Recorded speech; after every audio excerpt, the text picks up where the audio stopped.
We're starting a little early, but that's fine. Hopefully you guys can actually hear me. Because I updated Windows to Windows 11 and it tends to break everything. So, hopefully audio is good. You guys aren't having any issues. Hopefully the game audio is good. We're going to find out as we click into it. I had to update a lot of stuff. I had to repartition one of my drives. I had to update to Windows 11. And I'm going to tell you, Windows 11 looks horrible, by the way. Do not like that. Whoever decided that that was a thing to do. Gross. I don't like it. But we're back to Star Rail. Hello, Johns. Both of you on YouTube and Twitch. Krail. Good to see you guys. And also, Star Rail's running at 60 FPS now, which is pretty good. It just seemed a little quiet to me, though. Like, to me specifically. I need to adjust that, because that feels quiet to me. Settings. Okay, how's that in comparison to my volume? Seems mostly okay. I don't know, if it starts to overpower me, just like let me know. I might turn it down a bit more.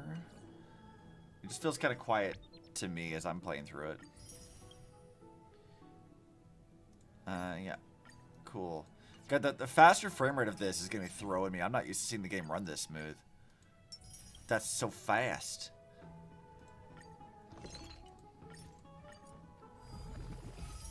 That is so fast. And I haven't done my dailies at all. Like, we've been bad. But it's fine. We'll probably knock out a lot of this stuff as we just progress the plot. Alright, they wanted me to go over here.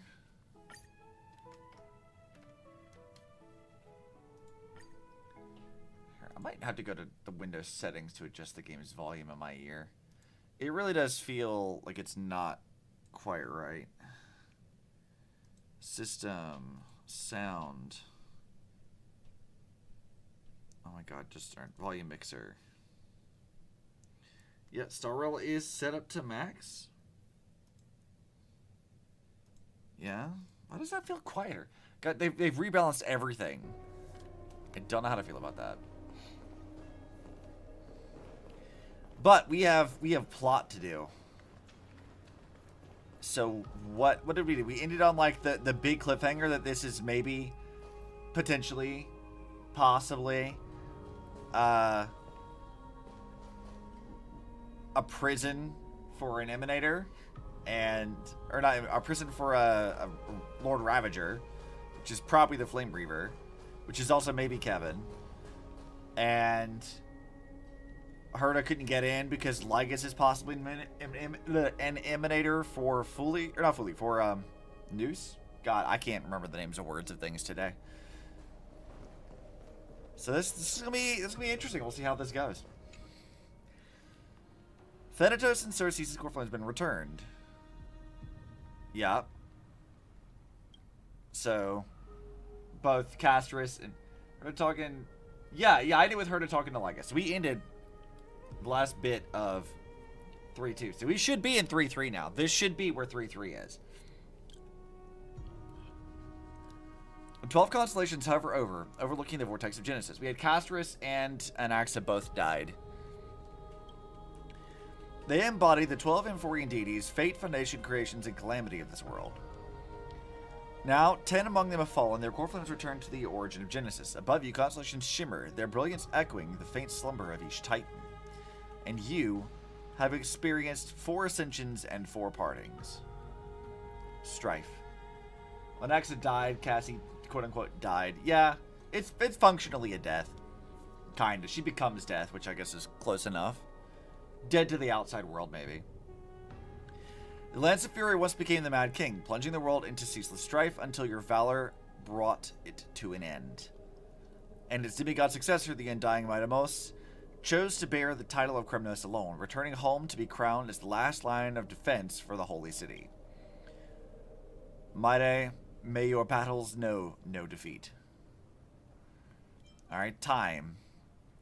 Back then, the incarnation of time entrusted Mem to you at the Temple of the Three Fates. Back then, the light of the girl with red hair fulfilled her mission and bid the first farewell. Time speaks not of fairness, yet it never stops, and now this power resides within your hands. Clearly not still into the plot of Mars at all. Something trapped in Mars. Yeah, Mars... Mars is an odd thing. Because, like, we don't fully understand what the fuck is going on with it. Like, they've not really explained what Cinna's role is, other than the fact that she came from somewhere else with Nalarab and Litost to do some mission that requires them making Layla a goddess. And Layla doesn't want that, so that's, like, a whole thing. As far as, like, what it's actually supposed to do, like, I don't know. I don't think we really know yet. Like, it's something related to Layla, but, like, Layla's not really a prisoner there, per se. It's just, she just kind of exists. She's the true system admin, and she fucked everything up. But I don't know exactly what the Mars is supposed to do yet. I don't think they have enough information for it, and that's probably deliberately.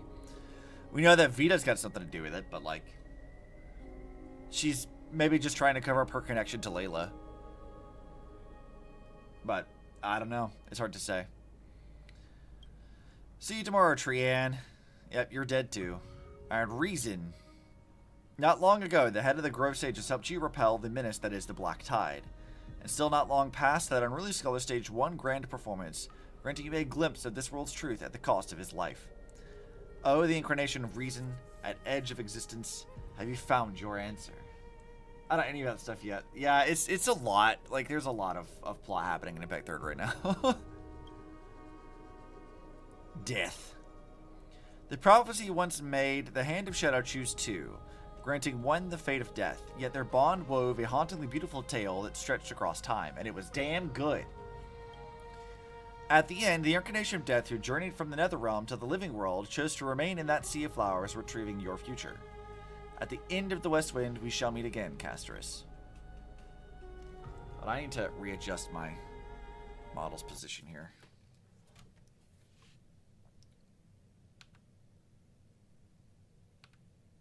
There we go. Now I should look at.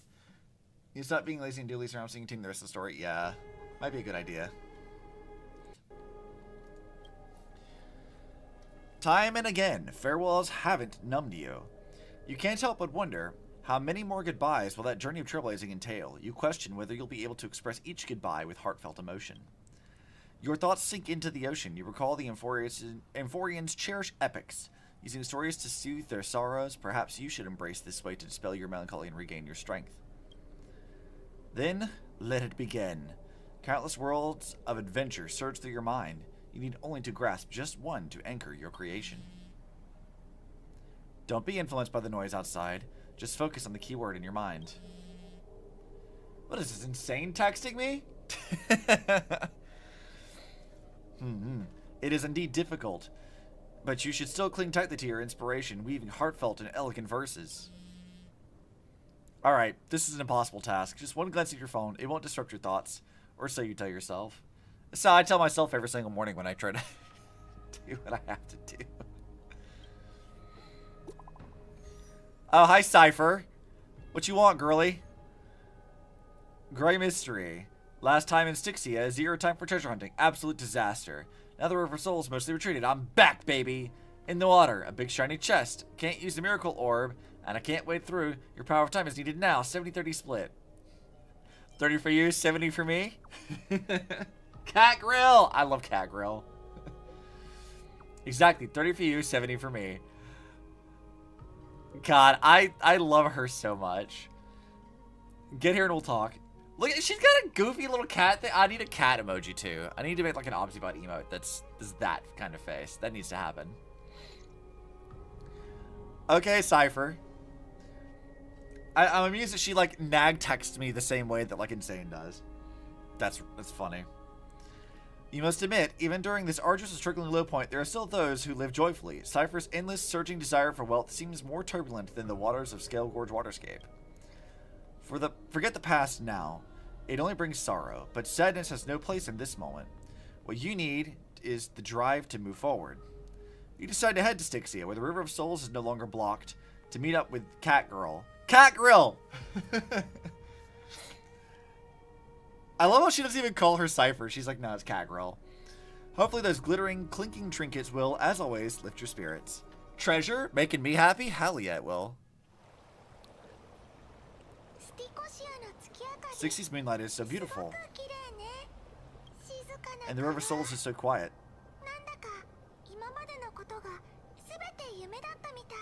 Is the game's audio good for you guys? Is that like quiet enough for you? Or is it too loud? Is it overbearing? Is it not loud enough? It's like everything happened was just a dream. I wonder if Cass is doing okay on the other side. If I wrote a letter and put it in a drip bottle, will she be able to read it? I miss Castros too. Yeah, I want Cass. Damn it. No, this shouldn't be so depressing. Now it's not the time to feel down. We gotta pull ourselves together. By the way, it was Miss Cypher who asked us to come here, but where is she gone? Is there someone else here? Yes, in this aura. It feels so familiar. Let's go check it out together. Be very careful. I have a bad feeling about this. Oh no.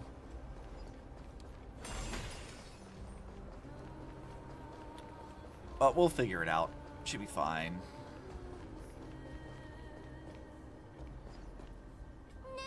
Hey, what's on the ground? Should we pick it up? Careful, careful. Piece of black cloth. Oh no. Flame Reaver's here. Alright. Let's go fight maybe Kevin, maybe Ravager. We don't know what the fuck this dude's deal is yet. Where have I seen this before? Someone remove a piece of my clothes. What? No, your clothes are perfectly fine. Could be from the Flame Reaver's cloak. Why is it here? I mean, Cypher is here, so that would make sense. Mimi? Oh shit, he's literally right the fuck here. Hi. What do I even tell you? I don't even know what to say to this guy. You want the pink puppy, don't you? What? No, I'm sad. This is the time for jokes. It is always the time for jokes, ma'am. It is literally every time for jokes. Let's try our best to deal with him for now, and we'll slip into the past with time's power as soon as we can.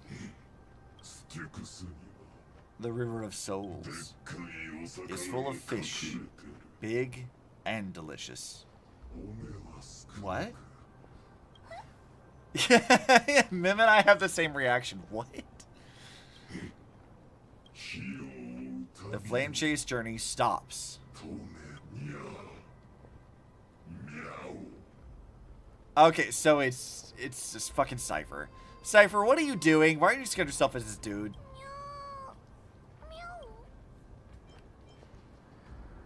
The Flamer's gone mad at the end. We already knew about the bad part, but are we still in danger? No, because Cypher's using a disguise. Cypher, you absolute gremlin.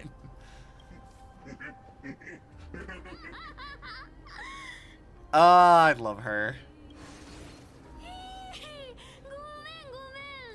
I can't.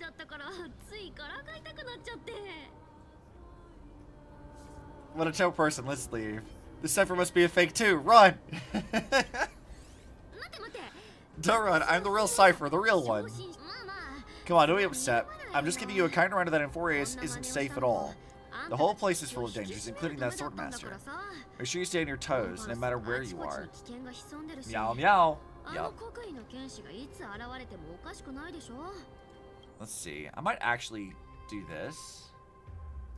No, I'm the real Cypher. Yeah, exactly. Might turn it all the way up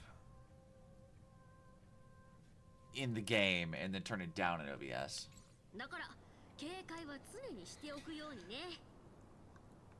Let's see. How about... So you're playing both good cop and bad cop. Hey, I'm making it up to you. You do the same in my shoes. So, was that a Flame Reaver disguise or a magic trick? It looks so real. Is that the power of the trickery demigod? Disguise? No. It's not as simple as that. Let me think how to explain this. For example, what did you think when you realized that piece of cloth came from the Flame Reaver's cloak? We thought that maybe the Flame Reaver was around here somewhere. That's right. And when you heard some footsteps, what did you think when that happened? Well, we thought it must be Flame Reaver coming this way. Yeah, exactly. I just used some hints and mental suggestions to help you believe in a lie. Lies are what Zagreus is best at. If everyone believes in a lie, it becomes reality. A power to make lies into reality. It's got all my hair stand up. That sounds like fun. That sounds like a really fun thing to do. Just messing with people. I sure love your arrogance, Grey Mystery. Yeah, see, this is why I like you. Because you're fun. You have the same kind of vibe. That's why I vibe with you. The seamstress trusts you for a reason. Someone as honest as you couldn't trick me even if you wanted to, so there's no harm in telling you. Besides, we still need to team up to go treasure hunting, right? Let's wrap up here. It's time to get going. Yeah, girl, let's go. You invited me out on a treasure hunting date. Was that my phone? Who texted me? Oh, it's Finan. What you want, dude? Did you rest well? I came during lucid hour and you seemed to sleep, but I didn't wake you. But in current circumstances, I can't stay idle. Feel it's time to continue our training. Let's go to the Grove, shall we? So he just wants to go out too. But they all want to go out with me right now? Why? Yeah. Aren't you a popular one? But I got to you first, so help me with treasures and then I'll send you two to the Grove. Oh yeah, I guess she could just get us there instantly, huh? The thing I don't get is why Cypher blatantly tells us about her power. Even if she trusts us, it means that even if she wants to, her power might not work on us now, since we know the truth about it. I mean, Cypher seems to be the kind of character, like, she knows a lot more about what's coming than she seems to say. Like, she's fully aware of it. And I feel like part of, like, the reason why she tells us is because she kind of knows. Like, remember how, like, Aglaia earlier was telling us that Cypher is the kind who, like, wants to run away from the Flame Shear Sturdy and stuff. That she has no real business being around. That she doesn't want any responsibility or anything like that. And Aglaia calls it laziness. But I would feel like it's more of she's very particular about what she does. And telling us is like, I think even now she recognizes, yeah, shit's kind of fucked. And that at this point, whatever she may or may not tell us, her power, us knowing about how our power works and it may or may not affecting us isn't going to change the grand scheme of things. Because the way they're going is pretty obvious to, like, anybody involved.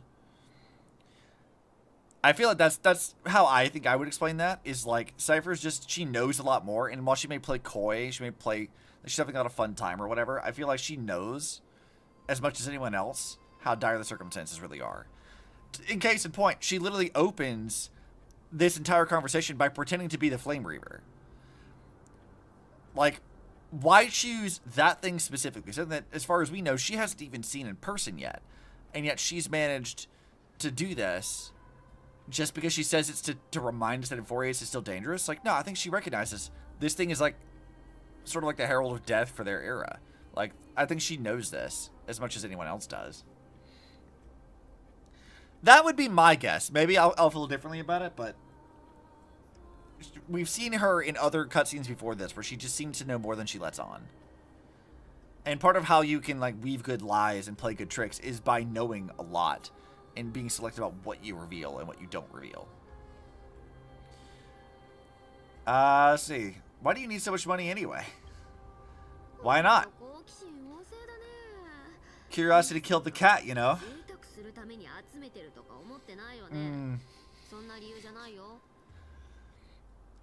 Do you think I'll spend it all? That's so not why I hunt for treasures. She just likes sparkly things.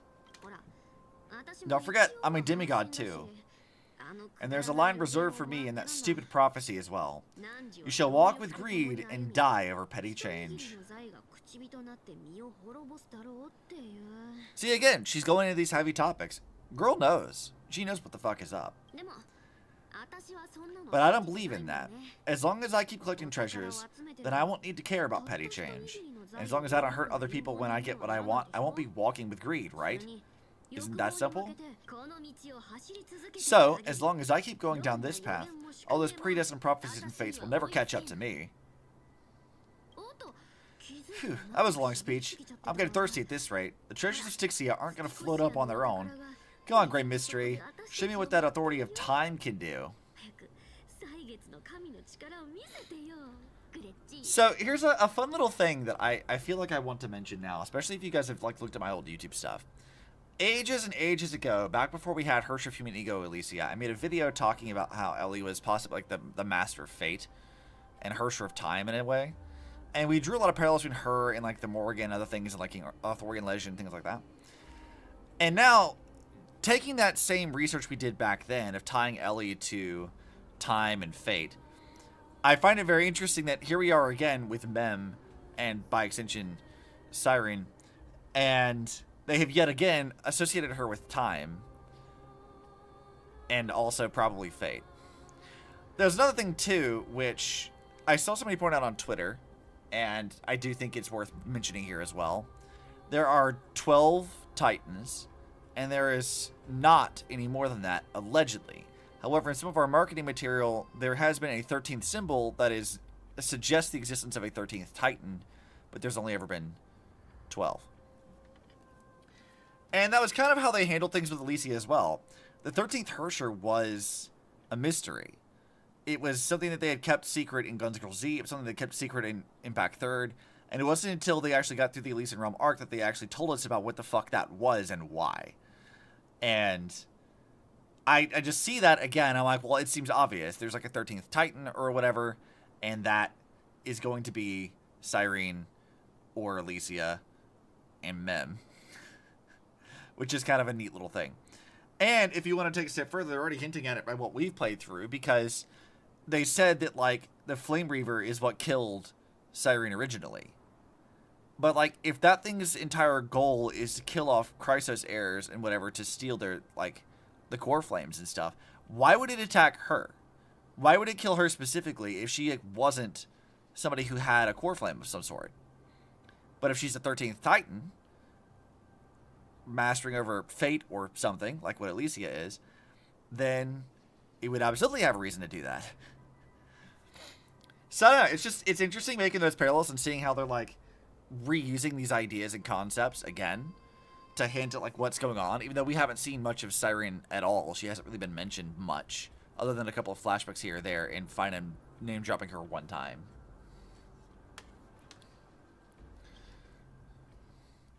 I just find that neat. Also, I'm glad you're using the new emote. I like it. Alright, here's Lygus. Oh, okay. So now we know he's a possible emanator. Let's see what the fuck this dude's deal is. So this is the car of the Astral Express you've spoken of. My repository of memories has been enriched with another fascinating piece of information. Thank you for leading me here, Lord Danhong. I'm surprised a council elder like yourself would be willing to journey so far to inspect the Express. Akamans hold wisdom and knowledge in high esteem. If the citizens knew of your origins, I'm sure more would be intrigued by the Trailblaze. Sadly, discussions about the world beyond the sky remain taboo. It's been quite some time since you first arrived in Akama. Presumably, you've been looking for a way to leave ever since. But he puts like he doesn't know this, but like he should know what's going on if he can talk to Herta. So now I have to view everything as suspicion. I've been actively gathering clues and testing different things. Sadly, the more I find out, the more powerless I feel. Don't be too hard on yourself. This puzzle has stumped Inforius' scholars for centuries. It isn't something you can solve overnight, even someone as gifted as yourself. In the Grove, I discovered extensive research on the Sky Titan. It appears that many scholars from Inforius believe the taboo against the world beyond the sky stems from a curse cast by Aquila. Exactly. Of the 12 Titans of Inforius, Aquila is known for being the most capricious. A capricious goddess? Sounds familiar. Couldn't be Layla, could it? The weather itself reflects their mood. Tranquil sunshine, mournful rain. Aquila's breath is a brisk wind, and their cities resound as thunder in a storm. Additionally, Aquila is one of the 2 Titans whose core flames have yet to be returned. The sky above affects every citizen. It's clear that Aglaya's decision to confront Aquila at the end of the Flame Chase journey was a carefully considered strategy. Well, yeah, because it's going to be annoying as shit to get in there. If returning Aquila's core frame can break the sky's curse, we won't have to exhaust ourselves searching for a way back. We can simply focus on aiding the Chrysos heirs. Anti-Kytherians have no home to return to, so I understand your concern for your old friends in homeland. I use anti-Kytherian technology, or scanning as you might call it, to assess this car. Assuming my judgment is correct, I might be able to conduct a thorough overhaul of its power systems. Why'd you put that in quotations? Really, but... Of course, that's only if you, my lord, permit me to interact with it. Okay, but why do you really want to do this? Why are you really after this? For, like, Emanator of Erudition? What is your deal, huh? What exactly are you trying to accomplish here? I mean, Erudition's all about getting information and stuff, right? So he's probably trying to get info on the Express in some way. He might maybe possibly fix some stuff, but like I don't trust him now. By all means, please proceed, but be careful. The Express's thrusters are extremely delicate. You honor me with your trust. Yeah.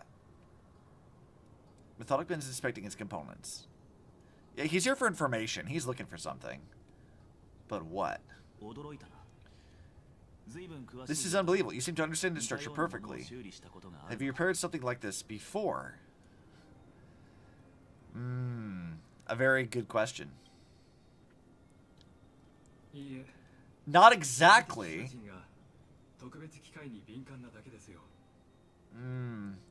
We anti-Kytherians are inherently sensitive to machinery. Carefully endowed our kind with a unique advantage for analyzing and learning. Except you're not from Kefli at all anyway. Like, you're entirely separate from that. You're using Kefli as a cover. So you're something else. If you give me some time, I might be able to fully restore this damaged car to its former glory. Then you and your esteemed companion can set off on your return journey sooner. But, isn't the real issue with Aquila? Hypothetically, if I could open a path out of Inforius that circumvents Aquila's divine punishment, which you could do as an Emanator, would you consider ceasing your support for the Flame Chase journey? Why would he want the Flame Chase journey to end?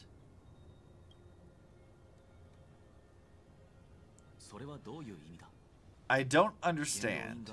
Does the Council of Elders possess some secret means of counteracting divine punishment? It's best if you don't delve too deeply into that question. See, the moment somebody tells you not to think about something is the moment you should be thinking about that something. All you need to know is, I can make it happen because you're an Emanator who's outside the system in the first place. Got it. Maybe this is not a decision by the Council of Elders, but rather his personal wish. Or his personal powers. That's a good observation. The crucial point is, if you and your companion are unwilling to halt your support for the Chrysos heirs, it could offend certain interests. This shit is a threat. Actually, just a threat.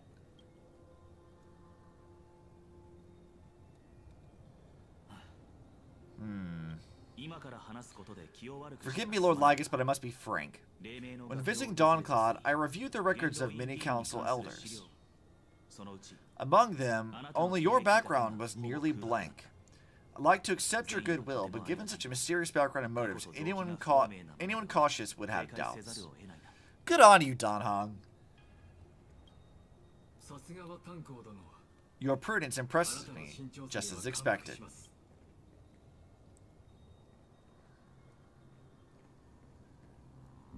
Oh. Are these people? Is this a trap? Is that what you accompanied me here? Interesting. Please don't misunderstand. As a Theros, I have no allegiance to their plans, or am I obliged to obstruct them. I am neutral. Uh-huh. Out of respect for you, I hope to offer a peaceful solution to ensure the safety of you and your companion. Danhong, you're like way more powerful than these dudes anyway, minus the emulator, but like, you could beat the shit out of them, no problem.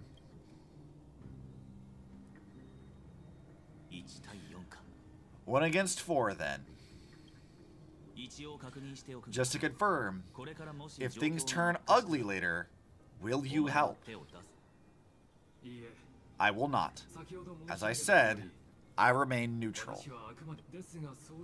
Are you asking us because your plan to refuse my offer, or are you asking us because you plan to refuse my offer, continue supporting the Chrysos heirs?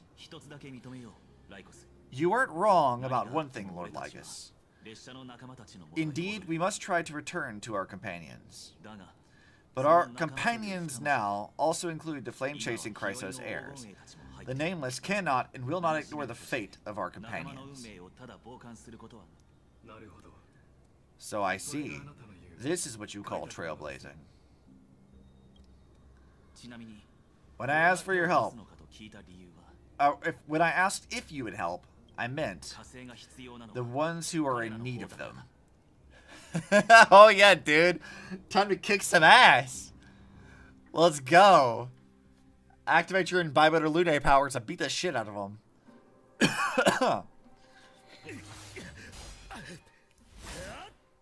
Is in the Grove? Oh shit. Kevin's fighting the Flame Reaver. Okay. It's Lygus again. Yeah, for real. He do be lying. Everyone said, alright, Danhong's kind of a badass motherfucker. Exactly. He's been doing nothing the entire time. I'm like, alright, Danhong can do shit. You have such overwhelming power, so why? Answer me! Why do you stand in our way? What do you want to, why do you want to take the core flames? Oh no, he can't hold on anymore. Drag him back here, friend. Wait, weren't we in Styxia? Are you okay? I'm okay. I can handle that kind of hit now. But a few months ago, that would have knocked me out. If I had passed out, that would have been it. That's why I made sure you were well fed and rested on the road. Thanks for the help. To face Aquila and other potential threats, I'm going to sharpen myself with the most aggressive methods. Okay, so you had Cypher pretend to be the thing? So it's impressive you thought of this training method. Battling the phantoms of the past in the river of time is just like the hyperbolic time sanctum that Bars described. Alright, adding a Dragon Ball reference into the list of things that Mihayo keeps sneaking in here. It's working pretty well, wouldn't you say? But combat isn't just about strength or skill. You also need the right weapon. Compared to that guy's weapon, mine feels like I'm swinging a lump of iron. I can't tell you how many times or how many swords I've gone through since that training began. Why not get Cartonis to help? Don't worry, I've already arranged that. Of course I need him. I asked him to forge a suitable divine weapon for me. It's a little embarrassing to say this, but in order to help me, he deliberately turned down all other business. Well, yeah, he is part of the Flame Chase journey after all, full of energy. Thinking about how he's been recently, maybe you're right. What do you mean? What? What are you talking about? He's just been the blacksmith. But fine, I've been somewhat concerned about you. Lately you seem more and more fixated on that swordmaster in black. That's quite the sudden shift in topic. I've been holding this question in for a long time. You're getting stronger, but seeds of unrest are also growing in me. Don't worry, I'm not wielding my sword for revenge. Stella's been through Nikador's trial and understands. Those who can't walk out of the shadows of their past are ultimately weak. Times have changed. The responsibility I bear is both precious and fragile. I wield my sword for the future of Amphorius. I will not let hatred cloud my judgment again and neglect my duties.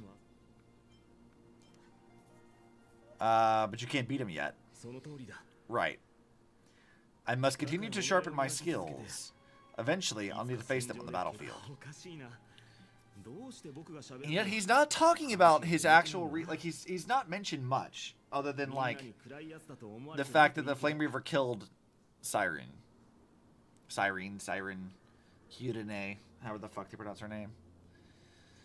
Every time I say something, things get so serious. I don't want to be the person who keeps bringing the mood down. It is your nature, Kevin. This is your nature.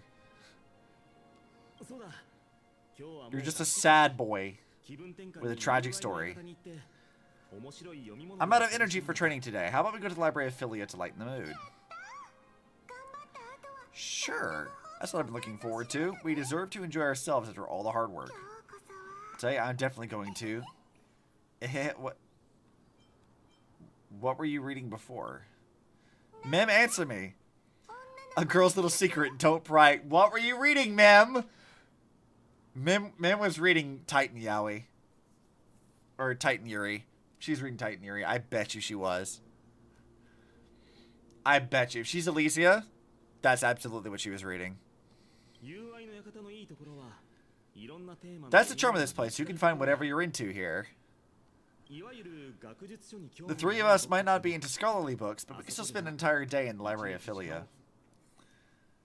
I guarantee you, Mim was reading Titan Yuri. I bet you she was. Ellie, lesbian Jesus, would read nothing else. I'm certain of it.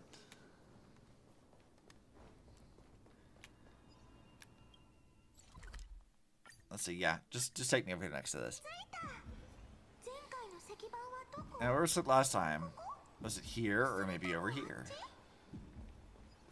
I don't know, Mem. Where'd you put it? Are sure you check the ground in here? Okay, I'll go look around. Over the past few months, you've come here more than once, fishing out that small piece of essence from the ocean of knowledge that best suits your tastes. You're quite relieved that Dunhung isn't around. No one will be there to judge your reading tastes. Let's go! Let's go.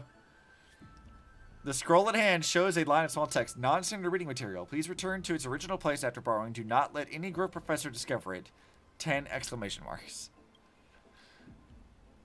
It seems that the scholars of the Grove, amidst their profound academic discussions, haven't forgotten their little hobbies. So, what reading material will you peruse? Titan Yuri!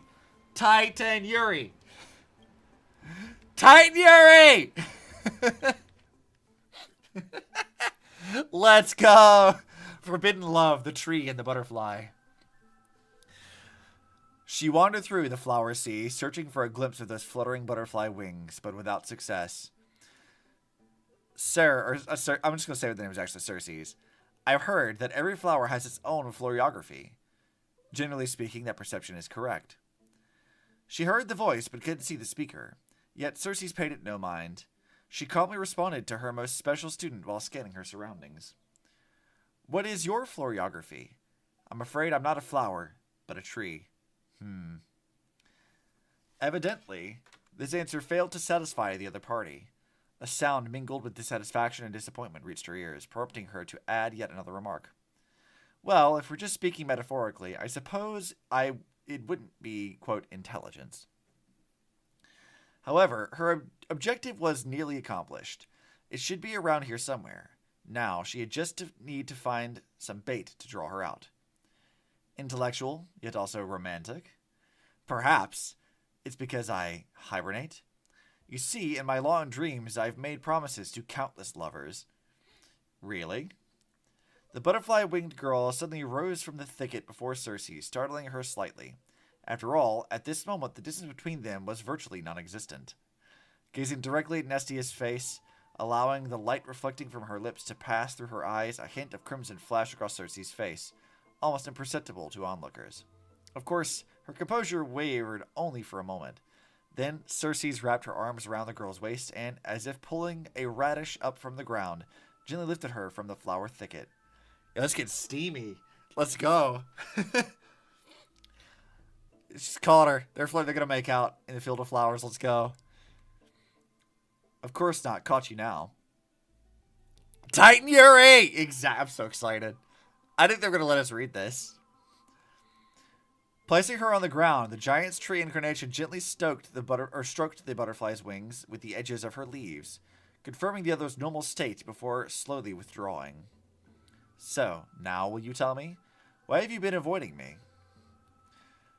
Would you please refrain from frolicking in my Antilla garden? A cold voice unseasonably interrupted their thoughts.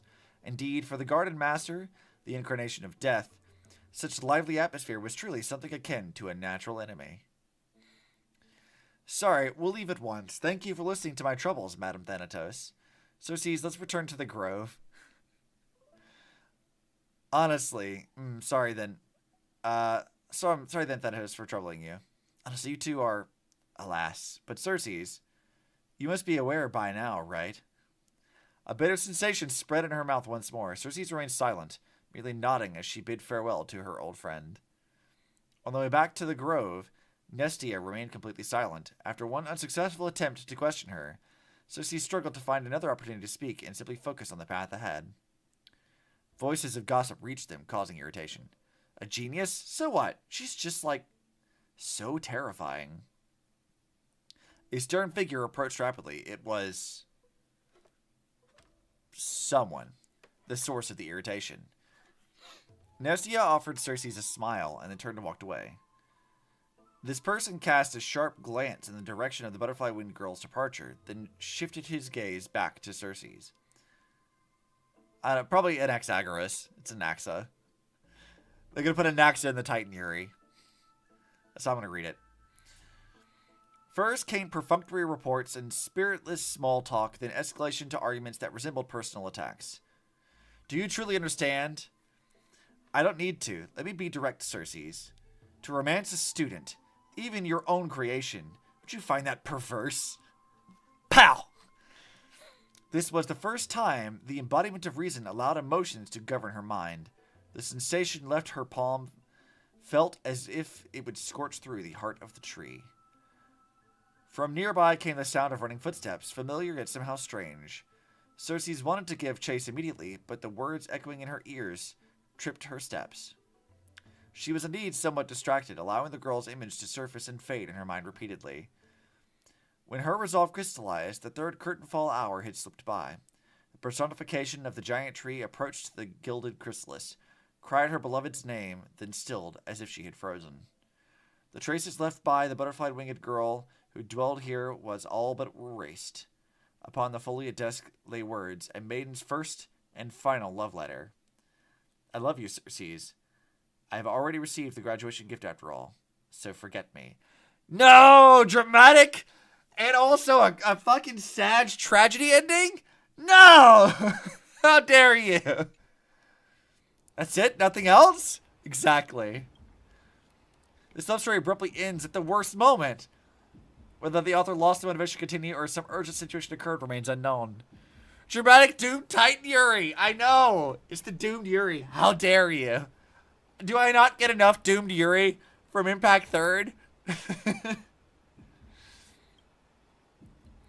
If it were the latter, the Flame Reaver is fully responsible. We're gonna blame the Flame Reaver for interrupting my Titan Yuri. How fucking dare you? Well, let's see straight from Honkai. Damn you, Honkai! Exactly. My professor can't possibly be this shy. Oh no. Do I dare read the others? I think we do want to read the rest of these. They go on for a little bit. This is so fucking stupid, but I love it. I love that Stella just reads like absolute trash light novels. I love this. Sorry I'm late. I used the power of a Cognis bloom to climb over the vines, rush into the classroom and nervously pulling open the door, only to make eye contact with the person I had an appointment with. The professor, barely over 30, was leaning casually against the stone lectern, loose and relaxed. The scholar's robe gleamed bright in the dim light of the evernight, giving off an almost divine aura. The first class, and already late. Looks like someone is eager to meet Thanatos. In other words, this was our first one-on-one lesson, and I just totally blew it from the start. Probably even Circes wouldn't have felt embarrassed looking at such a sorry scene. Luckily, I had already come up with a plan. Brings back to my youth reading shit like the House of Night and FF14 fanfics. It does have that vibe, doesn't it? And, you know, my current. Look, I mean, I have some trash stuff I read, too. Like, this is totally fair. I'm not going to judge. I read some garbage. Sorry, Professor. I'll do anything to make it up to you. Anything? Well, please, I hope you'll be lenient. At these words, the professor's face broke into a charming smile. Then I want you to teach me. Wait, Professor? I want you to break down the points in this paper, word by word, and explain them to me slowly. Although there was no mirror here, I could guess that my face had turned red from a sudden and direct request. Anything! Exactly, Craig. Your mind went exactly where mine did. Exactly. But, Professor, I'm still just a student intern. Isn't it a bit too early for me to do something like this? They're doing this shit on purpose. They're absolutely doing this on purpose. So fucking funny. I love this. I finally worked up the courage to say it. Do you want me to waste this lesson I prepared? You fool! At least wait until after class. If that's what you'd prefer, then fine, but don't worry. I still haven't forgiven you. So, what should we study first today? She's earning that diploma. Why don't we peruse this academic journal? I think they recently published a paper on the patterns of natural numbers. Sounds good. Come on, let's have a look. The research paper was immensely valuable, but I couldn't even grasp the basic arguments, as I was too deeply engrossed in the professor's sharp gaze. He looked so rational when he was immersed in numbers. Nothing less than I'd expect from the professor I cherished so much. After that, we experienced an enriching lesson. I fucking bet you did. We wandered through the classical literature exhibition, eagerly absorbing the newly compiled Titan Faith studies. Finally, we lingered in the dreams woven by the latest works of the oh my god, the mechanical school, engineering school, we'll call it that. So much so that we had completely forgot. The bell signaling the curtain fall hour rang, and we looked at each other. Class was over. More than once, I had resented time for its seemingly linear flow, yet I remained powerless to interfere with it. The professor looked at me and paused for a moment, as if making some kind of decision, then muttered, "Take out your paper. I'll help you revise it." Really? You mean it? Yes. You are a student I take great pride in. I've been considering this for some time. Sharp gaze is what they call Schicksalcows. Yes. Correct. Professor, let me understand your thoughts, your research, your everything. No further words were needed. Two seekers of knowledge driven by instinct begin their deep exploration of ideas. Dude, who the fuck wrote this? Because I applaud you for this. I really do. They've like absolutely nailed the like trashiness of some of these kinds of things. I love it. It's so good. This is fantastic. Feels like I'm actually on AO3 right now. At that moment, we had yet to realize that after this lesson, another name would appear in the acknowledgments of the paper. And in the end, this would be a very spark that led to the founding of our academic symposium. Oh my god, the fucking innuendos here. So spicy. Can I read this on YouTube? Am I allowed?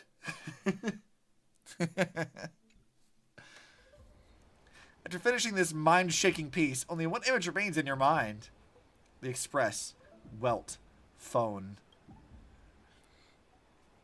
For a young Celeron host, this type of literature remains far too ahead of its time. Good night, how are you tonight? I'm doing alright. I'm doing good. I still feel like that I had to like... Wait, why welt? Wait, yeah, why welt, actually? Does Stella have a thing for older men and pretty women? I mean, we know she likes older women too. So, because she hits on Nat. And like every woman she meets. I don't see any spoilers, so good luck. Yeah, well, thanks for stopping by. I appreciate it. I think maybe my headcanon is that Stella's like she's just Polly. She's into everybody. She doesn't care. Pretty woman? Got it. Old professor? Got it. She doesn't care. Stella's hilarious. One Punch God, Aquila. I haven't read One Punch Man. I feel like some of this might be lost on me. Brushing off the dust that had settled on him, he adjusted his attire and stood firm, facing the giant eagle in a tense standoff. Stella's like, hot as hot. Exactly. Stella does not care. Let's see. So you think you're something special just because you defeated the silent Georios? Mortal, heed my advice. The God King remained silent, gazing into Aquila's 1,000 eyes. Slowly he raised his right arm, 4 fingers pressed together, and with a simple motion, he lightly waved at the colossal being before him. Arrogant fool! You will pay the price for your insolence! Aquila's fury erupted from towering form, radiating intense heat. In an instant, their massive wings vibrated at the imperceptible speed.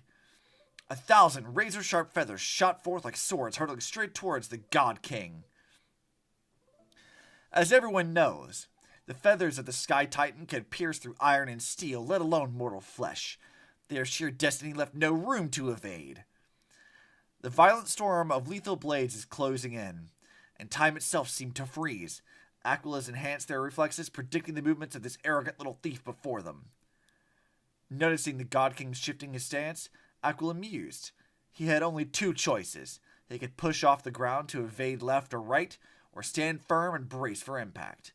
But either way, it would be futile. The feathered blades would shift with the wind, altering their trajectory. No matter how swift his movements, they would follow him relentlessly. But who could have predicted? The God King never intended to dodge. He pushed forward instead, seizing the first incoming feather blade between his 2 fingers. With a swift turn, he carved a spiral through the air and hurled it back at supersonic speed. The feather blade curved with the wind, piercing deep into the storm. With the slightest deviation, it collided tip to tip with another razor-sharp steel feather. Ding. Ding. I'm going to make that really dramatic. The deflected feather veered to the sides upon impact, colliding with others and further altering their trajectories. Ding! That's not how dings sound, but don't worry about it. The sharp clashing of feathers rang out in an irregular rhythm, a chain reaction unfolding until the force of the final feather was dissipated, scattering harmlessly into the air. With just a single seized feather, the God King had nullified the entire storm of blade-like wings. Aquila was shocked. How could a mere mortal possess such divine skill? Yet, as a being of godly essence, they did not allow themselves to be shaken. Seizing the moment as the scattered feathers clouded their vision, they swiftly brought down their claws, sharp as steel greatswords, aimed to end the battle in a single, decisive strike. Boom! The massive claws struck dead center where the God King stood, the sheer force of the impact carving a deep crater into the ground. No, something felt off. Aquala's mind raced. The sensation was strange. Had it missed? Or they focused their gaze, only to witness the impossible. Their enormous, razor-sharp claw, many times larger than the God King himself, was caught, held effortlessly in a single hand, as if the God King were merely grasping a piece of cutlery. This one's kind of long. The countless white feathers drifting through the air painted an eerie contrast against the battlefield's deadly stillness. The once mighty and untouchable giant eagle found itself frozen in shock. For the first time in 1,000 years, muttering in disbelief, they said, "Impossible! Even Jarios, when fighting me, could do nothing but evade beneath my iron claws. Yet you, what in the world are you?" Haven't you already figured out the answer? A mere mortal. Nothing more. You cocky little... Aquila attempted to retract their claw, but under the God King's grip, it was as if frozen in place, completely immobile. Their expression darkened. Seeing this, the God King seemed to smile. He clenched the fingers of his free hand, and then, at a speed even a Titan's vision could not perceive, with full force, he swung his fist. Boom! In an instant, the divine body shattered. A tidal wave of force shook the heavens, sending tremors through the divine steel-forged walls, cracking them in multiple places. The sacred temple teetered on the brink of collapse. From this moment on, the celestial realm would exist no more. The people of Amphorius would no longer endure the tyranny of the heavens, and all this was made possible by the God King's mighty blows. No, by a single punch. The distant Titan gods sensed the fall of their comrade and erupted into furious howls. Was there no one who could stop him? How could his advance ever be shaken? But they did not realize was that even one as mighty as the God King was still bound by the desires of mortals. And just as before the battle began, he once again adjusted his attire. Congratulations, you've reached your end, Aquila. You are strong enough to be worthy of the name Sky Titan. He ignored the crumbling stone walls behind him and strode towards the temple's exit. His steps were steady, yet the disappointment on his face was unmistakable. But your only flaw was failing to make this satisfying for me. Next episode, Battling Nikidor. Next issue on hiatus. Who let the Shonen fan cook? Yeah, I love this. This is so silly. Invigorating literature, your favorite. Of course Stella likes this. This article leaves you feeling empowered, as if you were the author's one-punch god incarnate. Sky Titan Aquila? Heh, that's nothing. Let's stop here. I want to find an in mem reading. Let's take a closer look. Is mem reading Titan Yuri? I mean, not that I would blame her, but still. Hold on.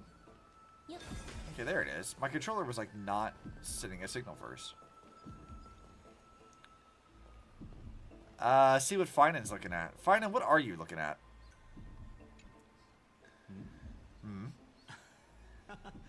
I thought I felt a draft just now. Peking isn't polite, my friend. Are you reading something you shouldn't be? In front of you all? That would be pretty careless. Here, look, I'm reading this. Antiques Appraisal, How to Make a Fortune. I know how, in your dreams. Maybe it's time to find a different sidekick. He admits it. Yeah. Finan reads Yaoi. He reads BL. We know it. We know he does. He just doesn't do it in public. He's reading the fanfiction by him and Midamos. He's absolutely reading that. Didn't know you were into this. You didn't know? After all this time we've known each other, that pains me. I spent a lot of time pondering how Aglaia became such an effective leader. Beyond the intangible qualities like personality and ethics, a major reason is her family wealth. That's the perk of growing up in a big city, isn't it? For those of us in the sticks, luck doesn't come as easily. It's 30% grind, 70% fate. Oops. Talk too much. Alright, Fiden. I see how it is. As a leader, you need both integrity and, well, I mean, integrity and skill. Let his true feelings go through a little bit. Alright, so he's not going to tell me. What else is around this area? I mean, I was in here before, so I should, in theory, have everything else that was in this area to collect.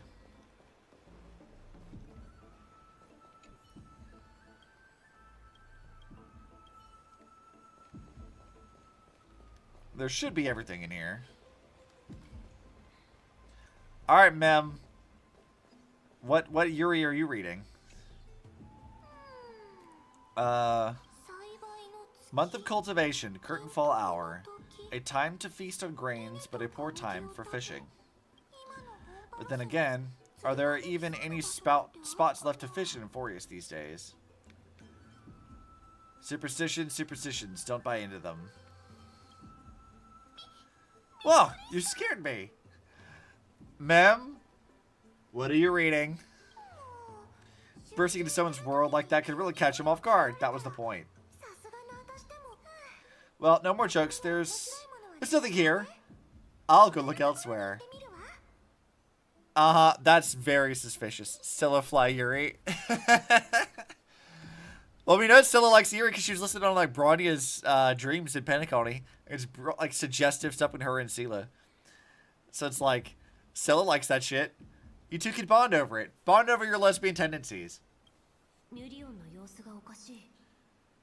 Something's odd about Mem. What are they flipping through? Yeah, Mem, why are you being sus? What are you doing? Observe. These cards are so detailed and fine. Ruler, Weaver, Traveler, Healer. The interpretation for each card is so long. Do I have to memorize them all? Use them flexibly, don't just memorize. What a coincidence. We meet again. Guess we're fated to be together, huh? Why are you being suspicious, Mem? What are you doing? But you must be busy, so I won't bother you for now. I hope your day, every day, is joyful. You were being so suspicious, Mem. So suspicious, not like their usual self. Show me what Yuri you're reading! Tell me right now, Mem! I know you're reading Yuri. Tell me.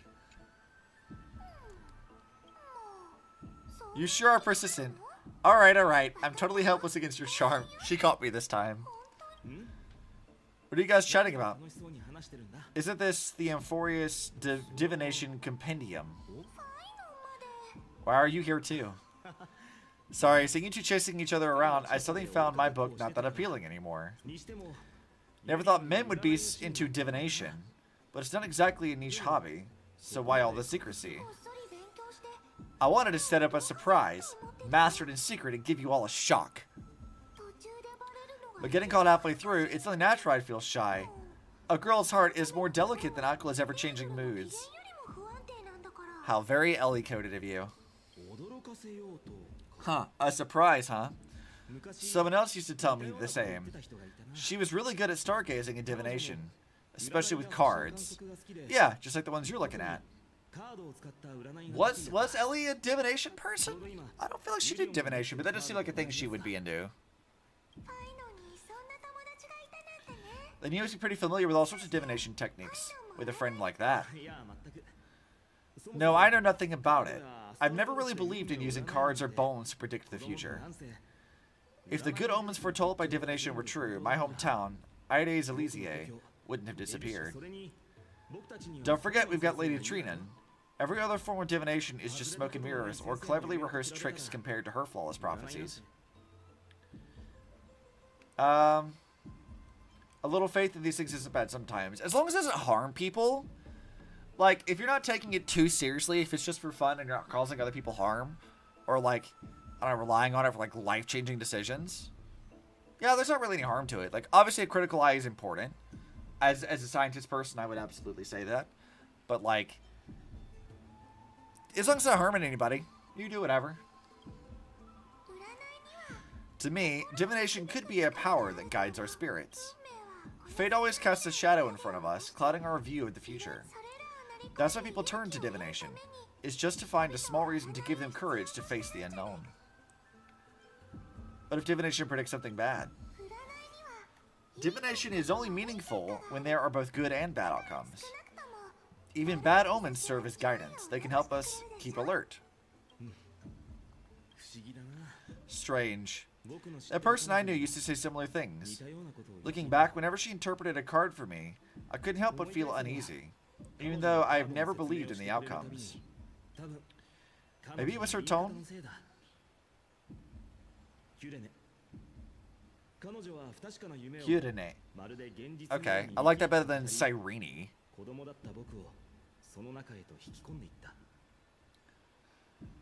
Alright, that's how we're gonna start pronouncing it from now on, because I'm not calling her fucking Sirene. That's bullshit. Kyurene.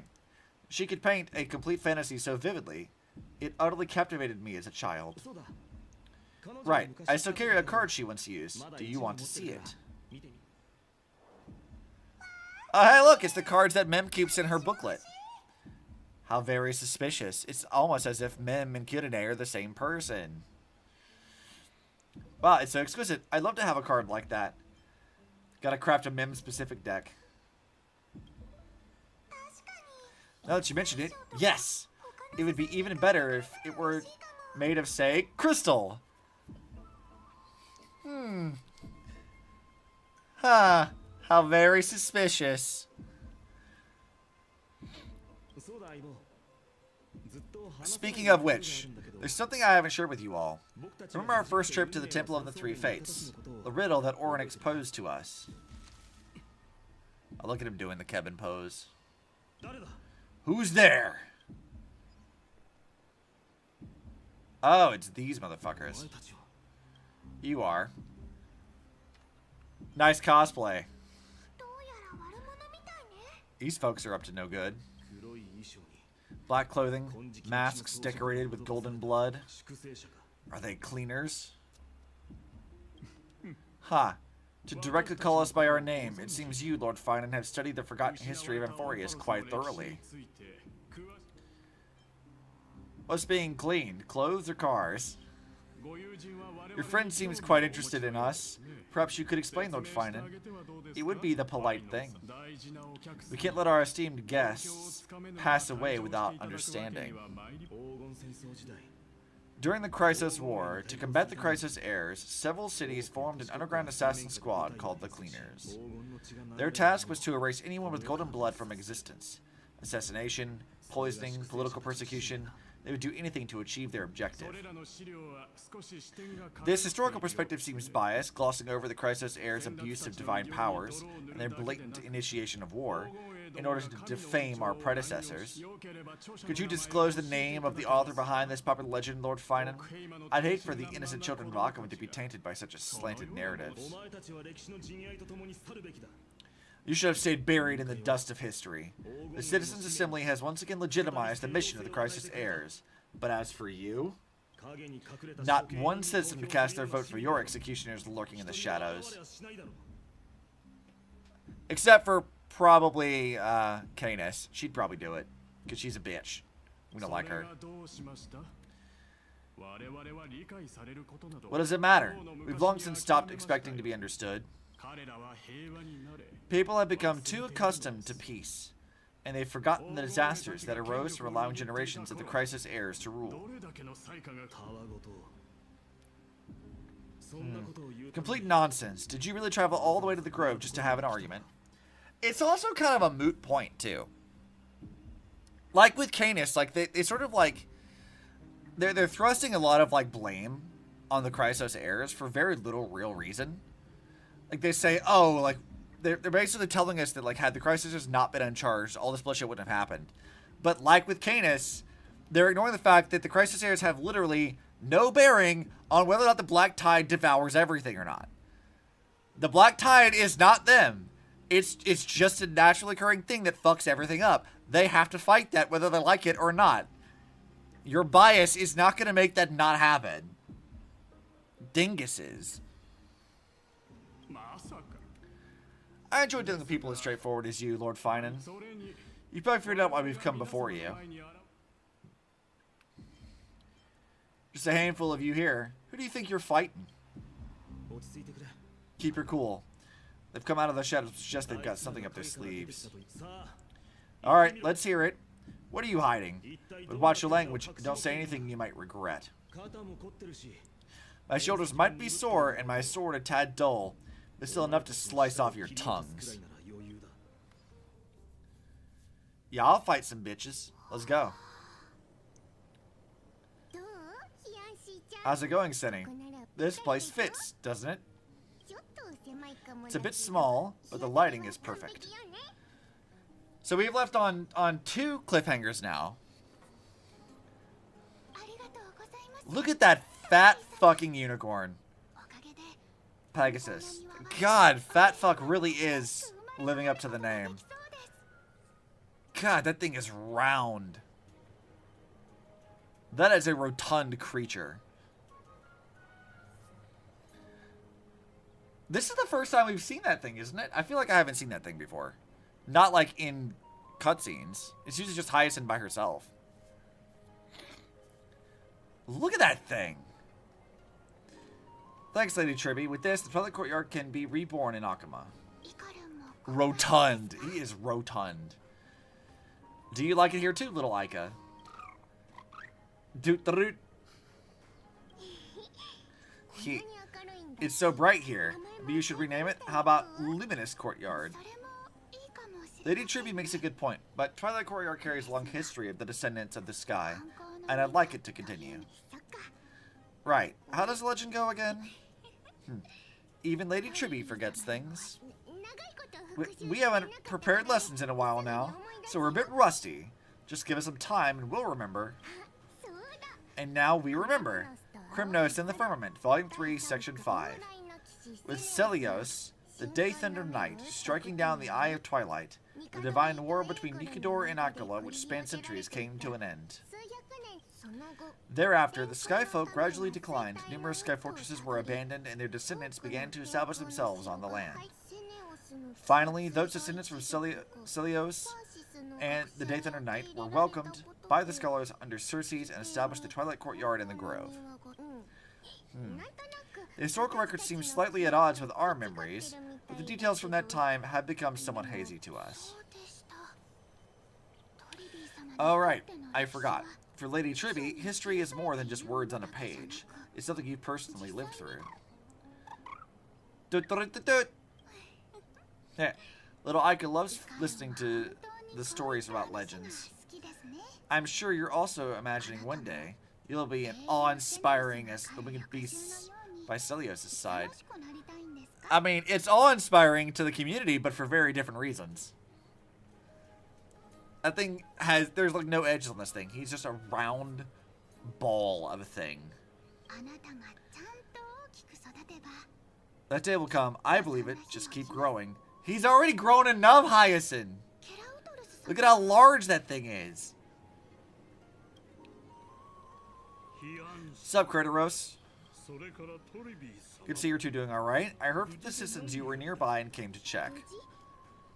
Doing alright. What's going on, Kratos? There's been another violent incident at the market. A shop was smashed and looted. It's the 3rd time this week. How could this be? I always thought that with Lady Aglaia here, Akuma would remain peaceful. His greed sickens me. Yeah, he's the kind of greed that is talked about in the Bible. Like, look at that thing. That's like one of the 7 deadly sins right there.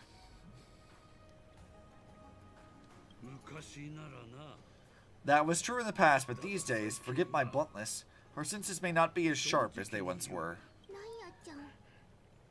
They call her Naya? In my opinion, malevolent forces have noticed the slack in the golden threads and are now plotting to exploit that opportunity. The Citizens' Assembly just wrapped up. Why is there still unrest? The crisis heir is won by only 1 vote, Lady Tribby.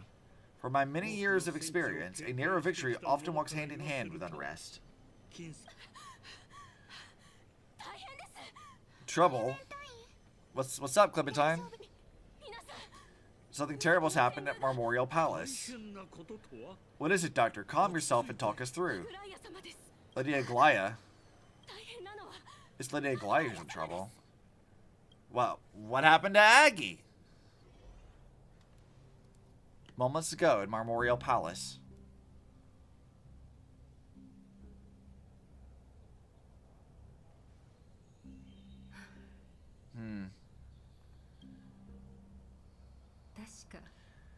I still remember. This bath that overlooks the entire palace was built by the Council of Elders 900 years ago.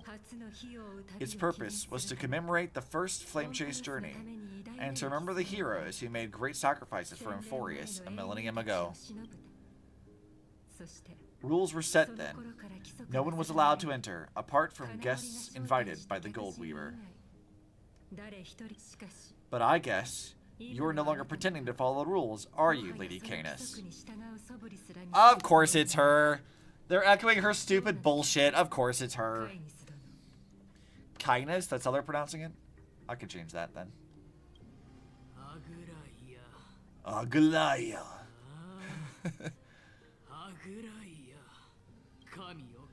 You ageless witch, hiding behind a divine facade to deceive mortals. We've been far too kind with you. Kind?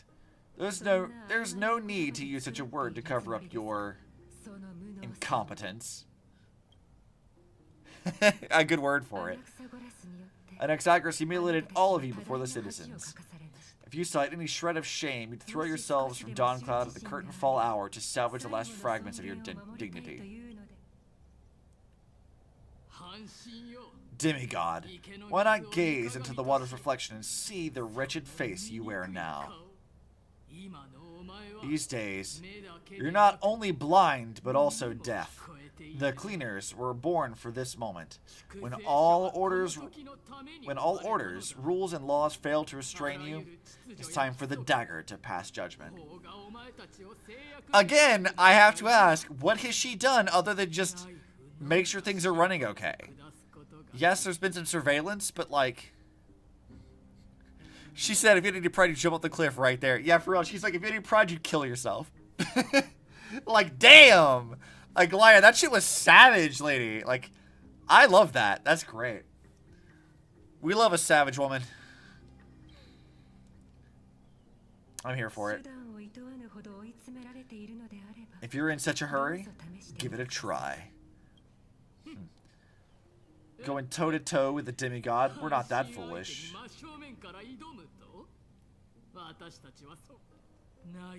The dagger isn't at your throat, but...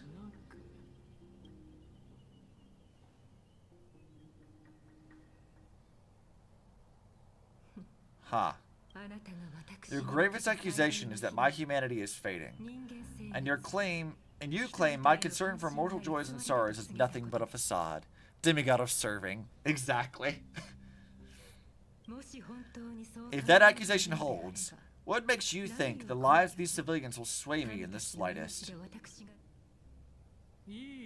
Fine. I'll gladly use a few more words to shadow that demigod facade of yours. Like I said, you're not only blind, but deaf too.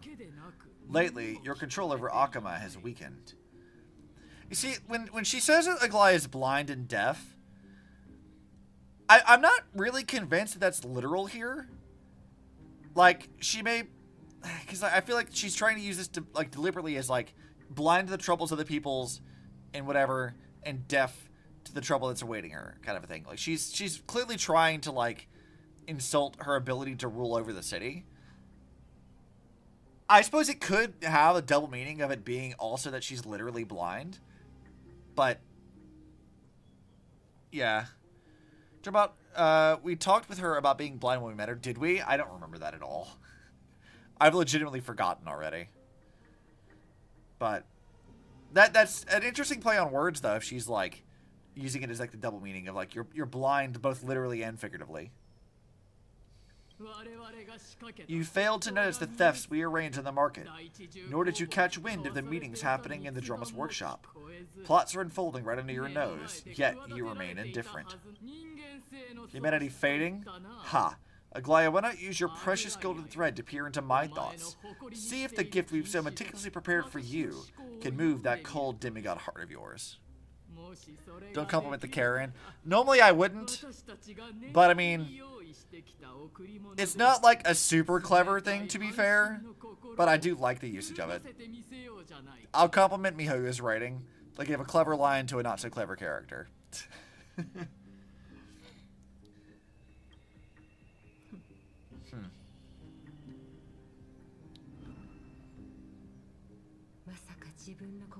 In this moment, I only regret not being more ruthless, because your evil is beyond cure.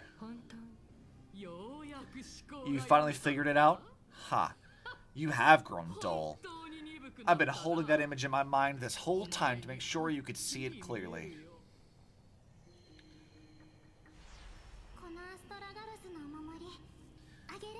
Alright, I want you to have this knucklebone talisman, big sis. I hope it brings you luck every day and keeps you safe from bullies. That girl who can't speak or hear, what if she accidentally lost her eyes, too? You know better than anyone it feels like to lose your sight. Imagine if in 1,000 years ago, you, already blind, had also lost your voice and hearing in your youth. Would you still have become the Aglaya you are today? Okay, so they just outright tell us that she is literally blind. But literally, like, Kindness, you have resorted to threatening a child? That's what you're doing? You really are fucking pathetic. Genuinely.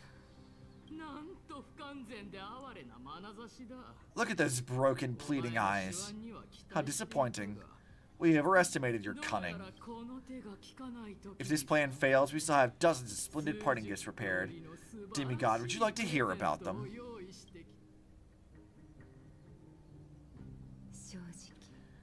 I thought I could buy some more time. In these 1,000 years, I have witnessed the fall of 10 titans. From my naive arrogance at the beginning to slowly learning how to guide others.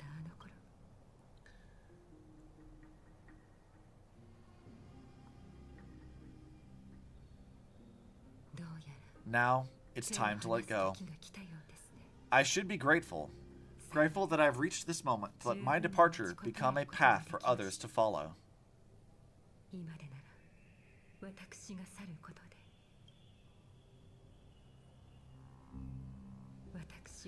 Have I done enough?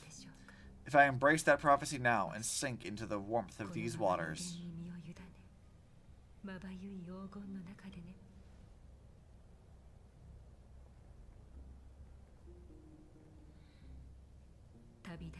Will the wandering wind stop to mourn me, Cyphra? You called out to Cypher at the very end?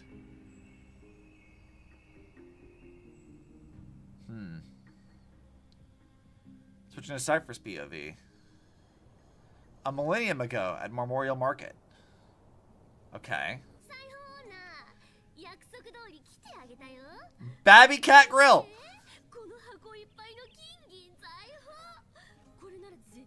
Seamstress, I've come as promised.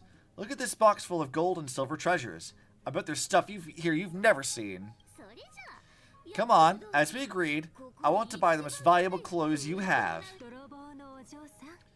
Little thief, you've got some nerve barging into my shop dressed in those tattered rags. What have you brought me? Let me see.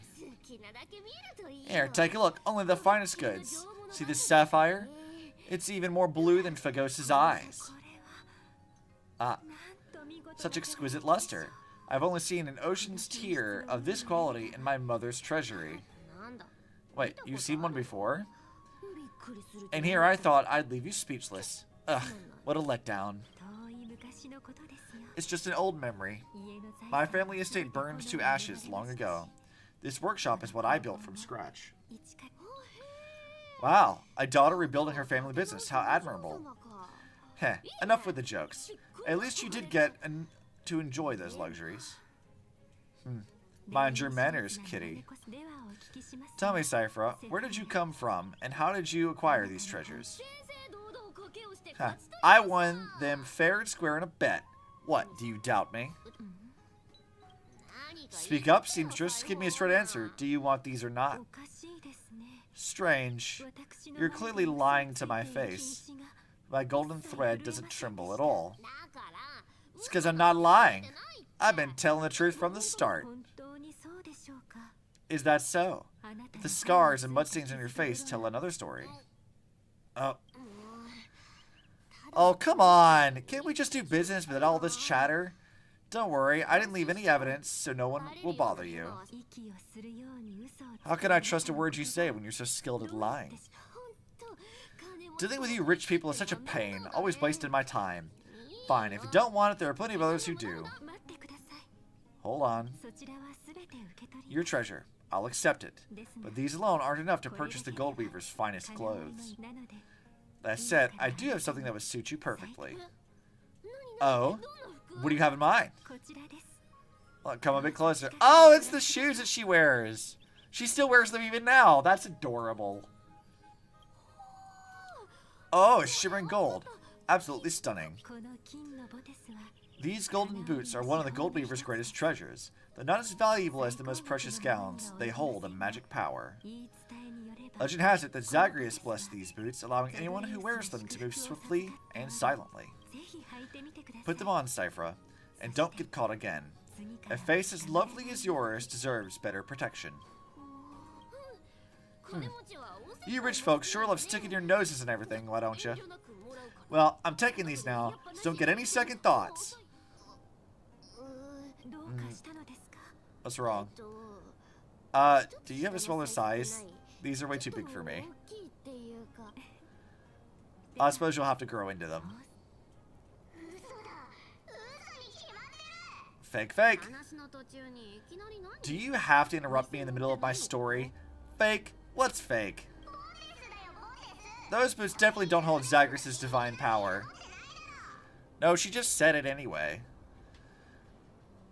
But that's actually really wholesome. That Aglaia, like, gave her this and Cypher has held on to it the entire time.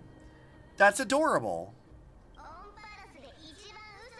You're Inforis' most cunning liar, and even you were fooled by Aglaia. Watch your mouth or I'll feed you to the fish in the River of Souls. Weren't you curious how I got tangled up with that seamstress? Well, now you know. Satisfied? Heh. I didn't expect such a simple story. How disappointing. Yeah, but, boss lady, there's a chance Aglaia wasn't trying to trick you. Huh? You're defending her? Oh, no. I just think the story is so moving. It'd be a shame to ruin it with a lie. If I could cry, I'd be in tears right now. Good thing you still got a sharp tongue, or you'd have been stuck guarding someone's front door ages ago. Enough chit-chat. Let's take a look at this place. The city of Styxia. Look how beautiful she is. Let me take a good sniff of this air. Sniff, sniff.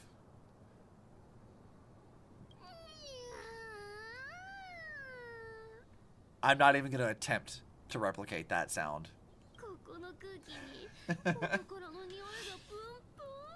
This air is filled with the scent of treasure everywhere. Wonderful. Just wonderful.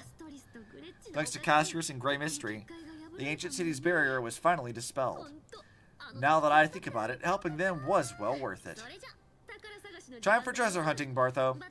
Lead the way, and whatever we find, we'll split 80-20. Well, I have a suggestion. How about 70-30 instead? Listen closely. You hear that? The gnawfish in the River of Souls are growling with hunger. 80-20 it is! How generous you are, Boss Lady Cypher. Anyway, what's with all the water? It's damp, cold, and miserable here. I hate it. Heh. The mighty demigod of trickery, uneasy around water. You wouldn't understand. The people of Dolos are talented in many ways, just not in swimming. Why don't we have a race? Long distance, sprint, or laps? Take your pick. Heh. What's got you so worked up? Relax, relax. Who would have thought that fearless Lady Cypher was afraid of water? Cats hate getting wet. What's so hard to understand about that? Now hurry up and figure out a way across, or I might have to reconsider our split. Don't rush me. Let me take a look around. Okay, let's use that thing. Follow me. Not a good imitation.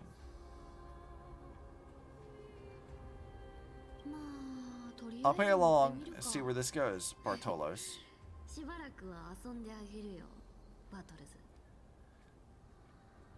Okay, so that's not actually Bartolos. We've not seen... I mean, we've seen them talk, but not, like, that much. But Cypher, again, they're pointing out how clever she really is. How much she's picked up on. Tell me, how do you hunt for treasure when I wasn't around, boss lady? Trying to trick me into saying something? Not a chance. You're as sharp as ever. Yeah, she is very clever. Make no mistake about that.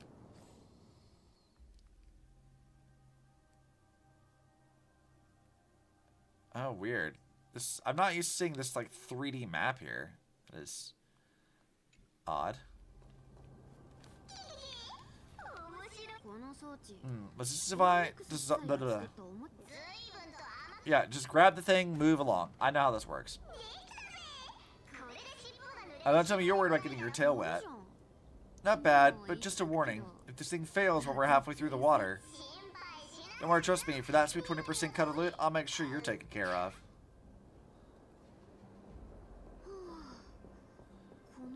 This feels magical. When did you pick up this trick?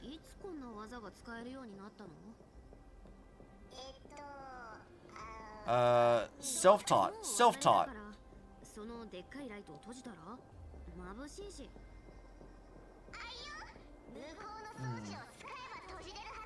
So the rune is... Okay, so Cypher could smell the difference here, probably. So the gold coins, gems, and fine leather, it's so refreshing.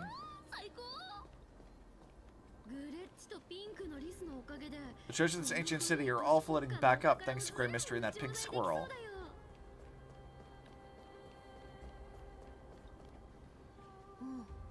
Yes, right here. What are you waiting for? Start digging. After that, watch me.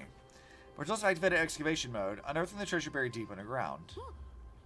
It's a huge chest. Moved over. I want to open it myself. Oh, wow. A massive hall. Unbelievable. It's hard to imagine the kind of luxurious life the people of Styxia once led. As expected for a realm of Phagos' disciples, this entire chest is filled with ornaments made from the ocean's tears. Here, take this and see if it suits you.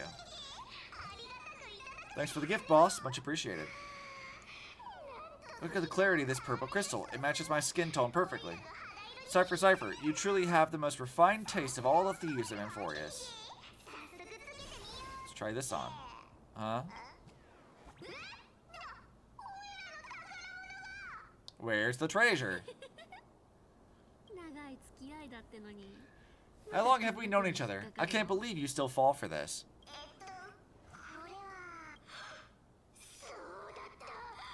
So she's exposing them immediately is what it is. But, like, who else would be able to do this? Like, surely Kindness's people can't, like, create imitations of Bartolos. All believe it is true, and a lie becomes reality. What a convenient ability.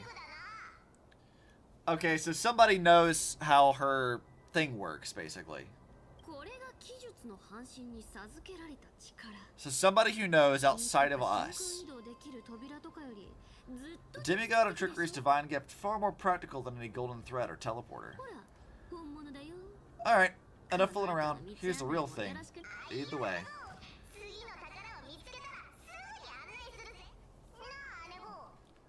I'm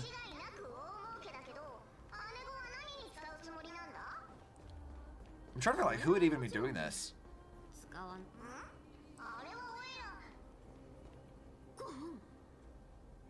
Check out the Hand of Zagreus. Isn't that a controller for the Hand of Zagreus? Huh, indeed it is. Once activated, this thing makes a racket that can be heard for miles. Just too stupid. What was... seriously, what was the Titan thinking when they came up with this thing? Heh. I don't want the trickery to be exposed. You'd better start by keeping your mouth shut. What do you say? Yeah, boss lady, you're absolutely right. I'll be careful with my words.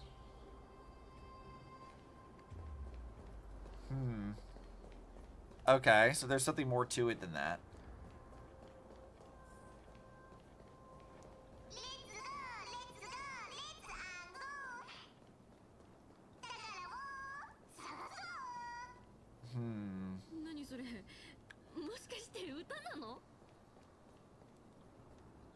I'm still just trying to figure out who actually is here doing this.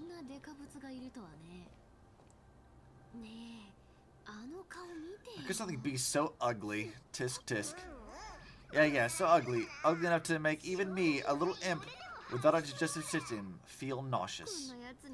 If that ugly brute messes up my face, even the stoic Talantan might end up shedding a tear. Indeed, that would be heartbreaking. Clearly running away is a sensible choice. So how about you take the front? I'll attack on the side. Alright, fleeing fits our rogue nature. Except she didn't suggest fleeing. She suggested fighting it, and it was ignored entirely. Interesting. Alright, this team is like not leveled up. And Hurt is dead. Wow, this is going terribly immediately. I should have changed teams.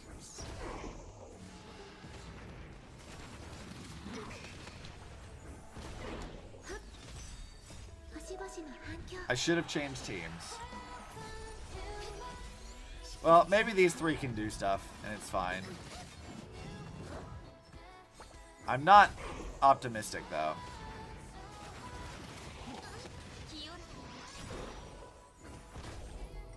Let's see. Change lineup, restart. Yeah. Oh, we have Cypher. Who's a good team for Cypher? We'll put Cypher in the party. I want to see how Cypher fights.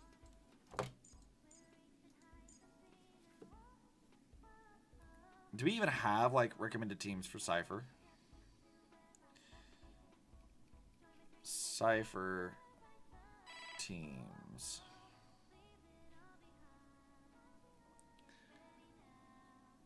Let's see. What are some recommended teams for this? Let's see what we got. Any DPS.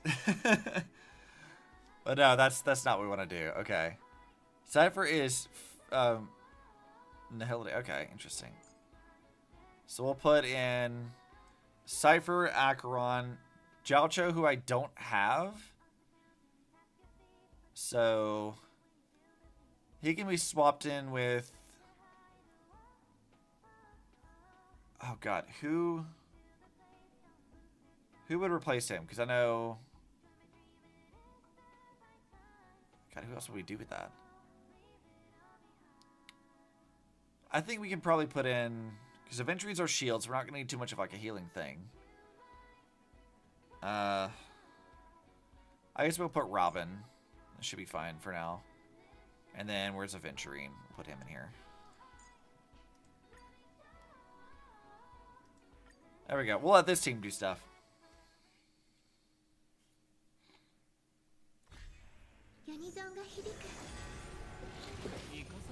This should do a lot better, I think.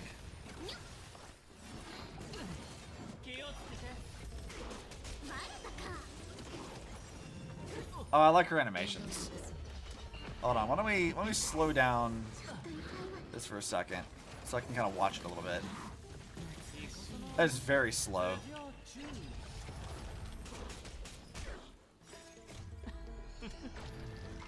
I'm not used to how like slow this is without being on 2x speed.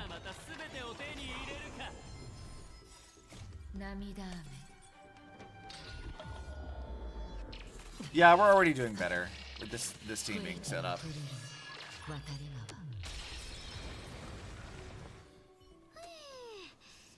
Ha! Such an ugly, useless creature. Taken down with just a couple of hits. How boring. Oi, Bartolos, you still alive? Just squeak if you are. Here, I mean squeak. Look at you all shaken up. Can't even handle this bit of action. Should be safe here now. Get to work. We're told to activate excavation mode, unearthing treasure buried deep underground. Doesn't look like anything valuable this time. Since we've already dug it up, let's open up and see what's inside. Is this... Oh, okay. That's very long. I won't be reading that, but it seems like a refugee fleeing to Akama. Oh, this looks tragic. You think they made it to Akama? Probably not. I've never seen or heard of anyone from 60 in Akama. At least I'm still left for Dolos. Guess this city wasn't so lucky, huh? It does seem unfair, doesn't it? Just because they were born in the wrong place, they had to face such devastation. Meanwhile, those in Akama, simply because they're supported by the world-bearing Titan, continue to survive. The world just isn't fair, is it? Speaking of the world-bearing Titan, Cypher, didn't you tell me once you used to be an apprentice at Kefali's priestly court? Was she? Did I? Yes, you definitely told me, and I remember it clearly. Maybe it's because so long your memory's gotten a little fuzzy. So this is someone who knows a lot about Cypher's past, who can lie to her and create this trickery, although not convincingly. Who the fuck would know that about Cypher? Alright, I did tell you. It wasn't a big deal. I just stuck in with a bunch of bumbling priests and watched them do their spooky rituals around some glowing rock. Honestly, I was only interested in the wallets of the old grandpas on the council back then. Don't remember much else. It's been, what, nearly 1,000 years? Oh, I see. But you in a priestly robe? Now that's hard to picture. Who asked you to picture that? Besides, priest robes from 1,000 years ago were nothing like the ones today. Right. I didn't think about that. I was just curious if you ever overheard anything interesting from those priests.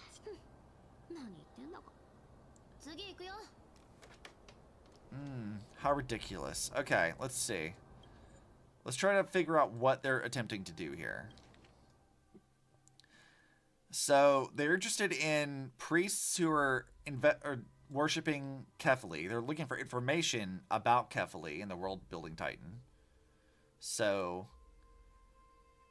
they're trying to fish information out of Cypher about her power and how that works, and then about how Kefali operates.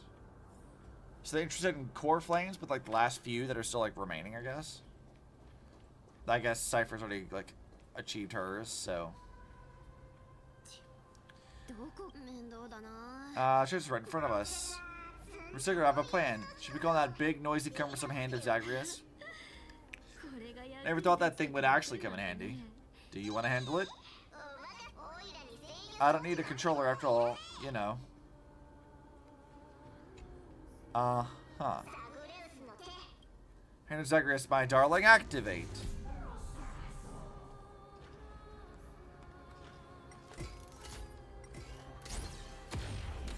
Self-criticism. He works like a charm. Not bad. However, I still don't see how this ties into trickery. Let's go to the next trove. And that question you asked me earlier, I think I just remembered something. What did I ask? You know, that question. The one you specifically asked me right after we dug up the second chest. Forgive me, boss lady, but have you been under a lot of stress lately? I didn't ask anything. You must have imagined it. Oh, is that so? Maybe you're right. I have been a little on edge lately. I need to relax. Alright, let's move on to the next treasure trove.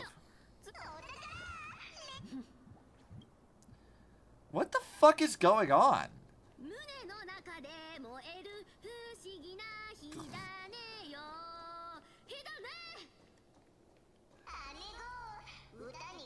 Oh my god. Cypher, even in Japanese, she's having just a great time.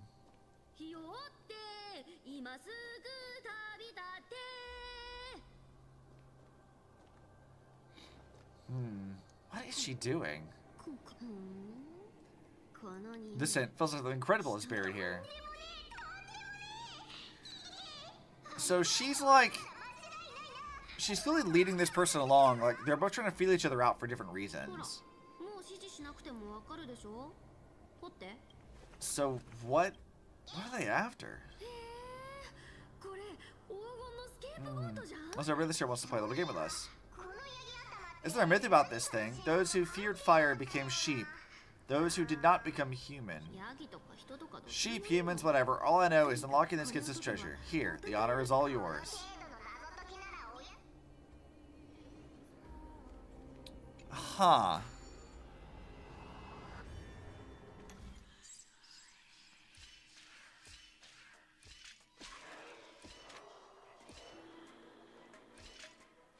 Well, that's a stupid easy one in comparison.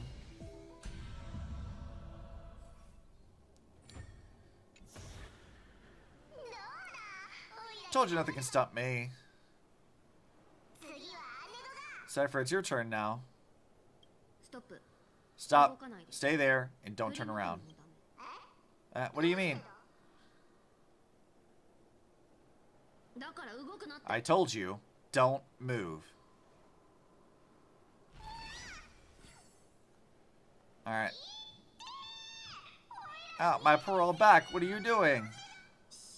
Shh, quiet. Don't say anything unnecessary. That seamstress. She's listening.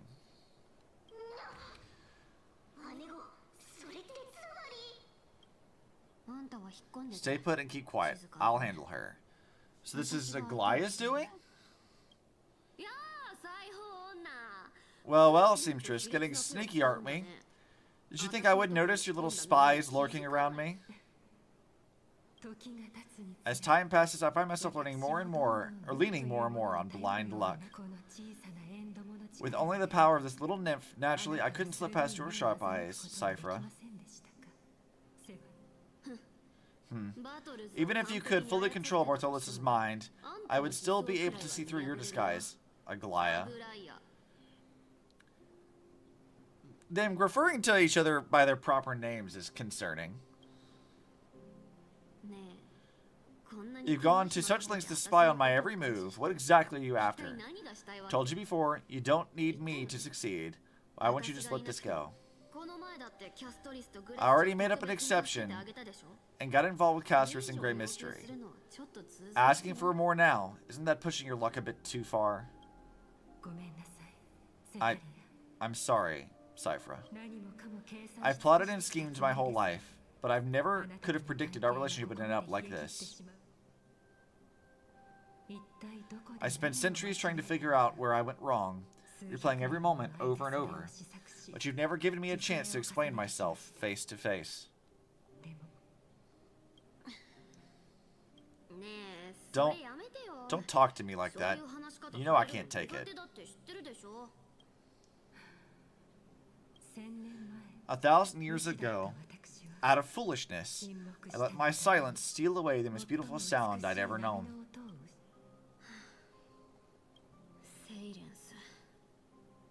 High silence? High silence? I don't know what that is. So this time, I must say this to you, even if it's all in vain. I need you, Cyphra. The Crisis Heir's mission needs you. Aglaya is not usually very direct like this. The finale I've delayed for far too long is finally here. Whatever resentment you still hold against me will fade once I'm gone.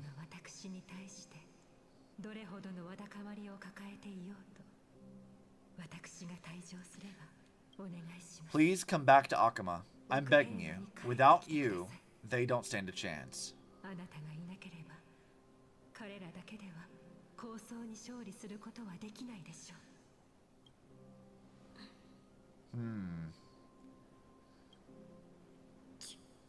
I'll think about it, seamstress. But stop watching me. Unless you want to lose me for good. Don't worry. As much as I'd love to hear your voice again, to see your face.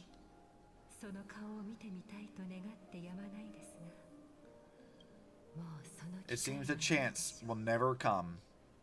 Goodbye, Cyphra. Cypheria, which is an interesting way to pronounce that. Aglaya is never this direct. But I suppose the relationship is like mother-daughter kind of thing. See, even like how Cypher responds here and how Aglaya is reacting, like I feel like Cypher has known this for a while. That she's known this was coming. You know? Like, I feel like Cypher's known this for a while.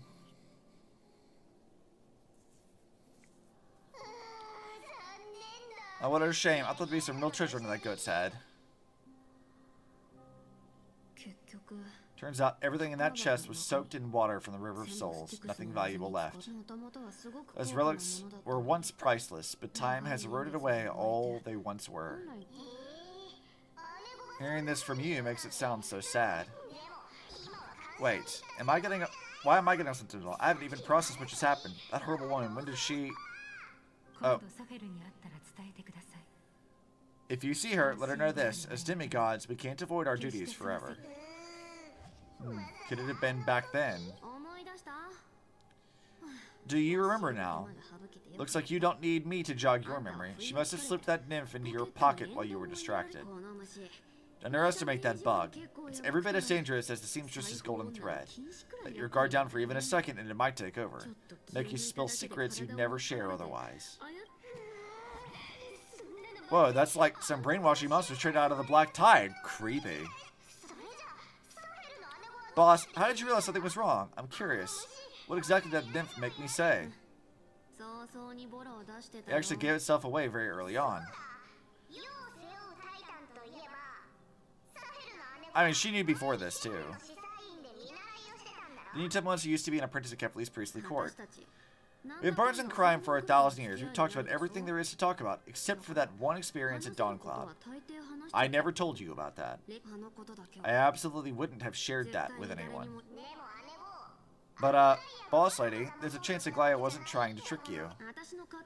And as far as I know, the embodiment of trickery despises that golden thread, which forces people to speak the truth. You'd never defend Aglaya. Isn't that right, Zagreus?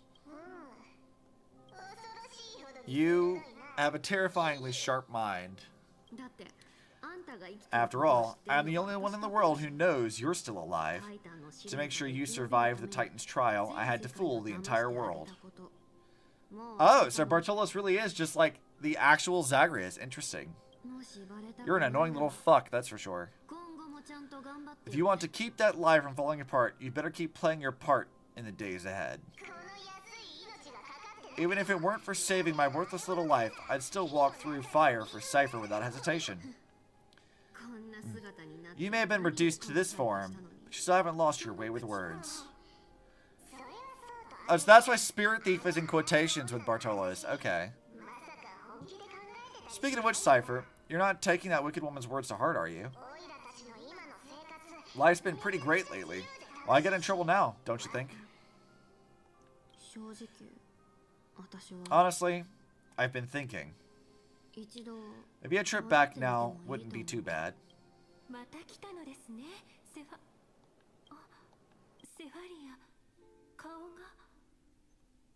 Your face. I need clothes. Anything. Just throw me something. A piece of cloth will do. Just enough to cover the wounds. I will pay back the amount I owe. I promise. You're bleeding golden blood. Yes. What about it? So what if I'm one of those Chrysos heirs they talk about? Those infinitely strong heroes, world-renowned swordsmen, exceptionally intelligent scholars? Well, I'm sorry to disappoint. Who knew that group of amazing people would include me? A pauper, thief, con artist. Maybe I should just make another cut to drain all this yellow stuff out of me and... Stop it, Cyphra. I'll give you clothes, warm you up, and stay here. Stay in my workshop until you're healed. Aren't you going to ask me how I got these wounds? Right. What's the use? I'm so good at lying, even your golden thread can be fooled. If you can't verify the truth, why bother asking at all? I don't need to ask, nor do I need to use the golden thread. I know everything you do is for survival at all costs. Stay here. You won't have to deal with the cold or go hungry again. Stay by my side, and you can start putting yourself back together. Aren't you worried I'll ruin this place's reputation? Or that I might sneak off with your precious clothes and sell them? I wouldn't have invited you if I were worried about those things. You're weird, seamstress. You know, they say a child who often lies remains a liar for life. I've tried not to become a liar, but honestly, it's just too hard. I'm close to giving up. What makes you think I won't disappoint you? Because I can feel it. Not with the power of a demigod, but with the heart that beats in my chest. You love this place. That's why you keep coming by, but also why you hesitate to stay longer. You worry you'll tarnish the Goldweaver name.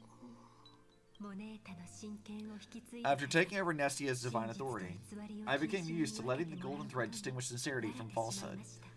However, the mission I need to complete requires me to learn to trust and rely on my heart. Eiji Babikato. I mean, I get it though. It's very endearing. Cyphra, you're an honest thing I've given to this world, and also a challenge the world has given to me. Stay here with me. You have a beautiful face that deserves better than to be covered in scars and grime. You got a way of talking that's hard to follow. Alright, let's make a deal. You have one day to change your mind. Once the action hour passes, there's no turning back. She's very endearing. That's a lot of internalized trauma is what that is. These folks in black are not responding to provocations, nor do they seem intent on fighting. What exactly are they waiting for? Pressure, fear, planting seeds of anxiety. It seems this is a strategy they've chosen. An organization that sees it as their mission to eradicate the Chrysos heirs. I've read some chilling accounts, stories of the cleaners using alchemical arts to implant fragments of memories into their successors, ensuring both identity and hatred live on. From what I know, these stories are true. The kindness we know today, strictly speaking, is the 27th kindness. Of course it is. Of course it fucking is. Objectively, the rise of the cleaners was both inevitable and necessary. Yet their ruthless and twisted methods earned them nothing but disdain and condemnation from history. And still they endure, an organization persisting through time, now working tirelessly to obstruct the flame chase. Are they truly so terrified of the era nova the Chrysos heirs strive for? Even in these crumbling end times, there are always those who find ways to profit from the chaos. To ask the vested interests to abandon their status, wealth, and ambitions in this world for a distant ideal may be no easier than creating a miracle. I wonder where Stella is now. If they're targeting me, she definitely won't escape their notice either. I hope all is well. Well, there's Kratos. There you are, Lord Danhong. We couldn't reach you on the teleslate. So the Holy City Guard almost assumed you and Stella had met some terrible fate. You pest crawling in the shadows. Back off. Your plot ends here. You played your hand. Run while you still can. It might be your only chance to survive. Stay away from Akuma forever. If you set foot there again, the fury of its people will tear you apart. Because Aglaya is dead, and in the eyes of the holy citizens, her blood is on your hands. I mean, I guess she was giving us the death flags. I didn't think she was going to die so soon. How did she die? Did she just, like, leap off into the waters to fulfill the prophecy? Is that what it was?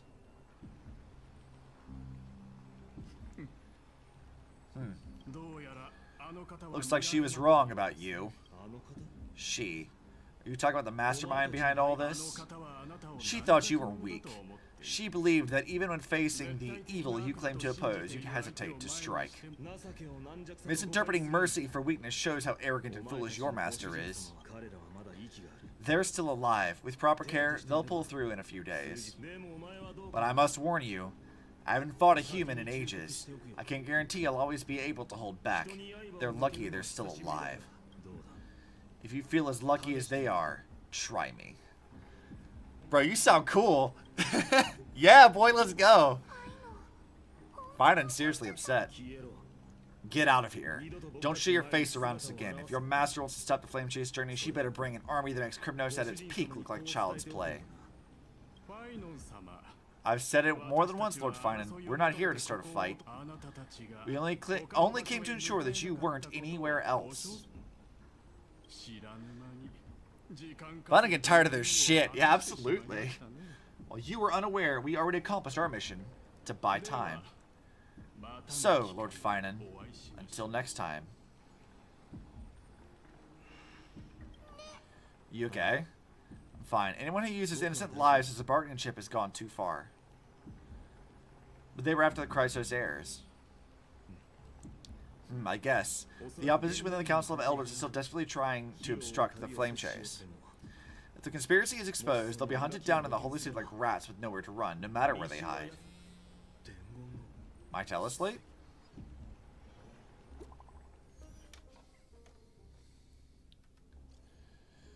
Global announcement. Door to whatever that word is. The World Wide Web operation will be suspended temporarily. Please stay calm and remain in your homes. And that's from Aglaya's, like, thing.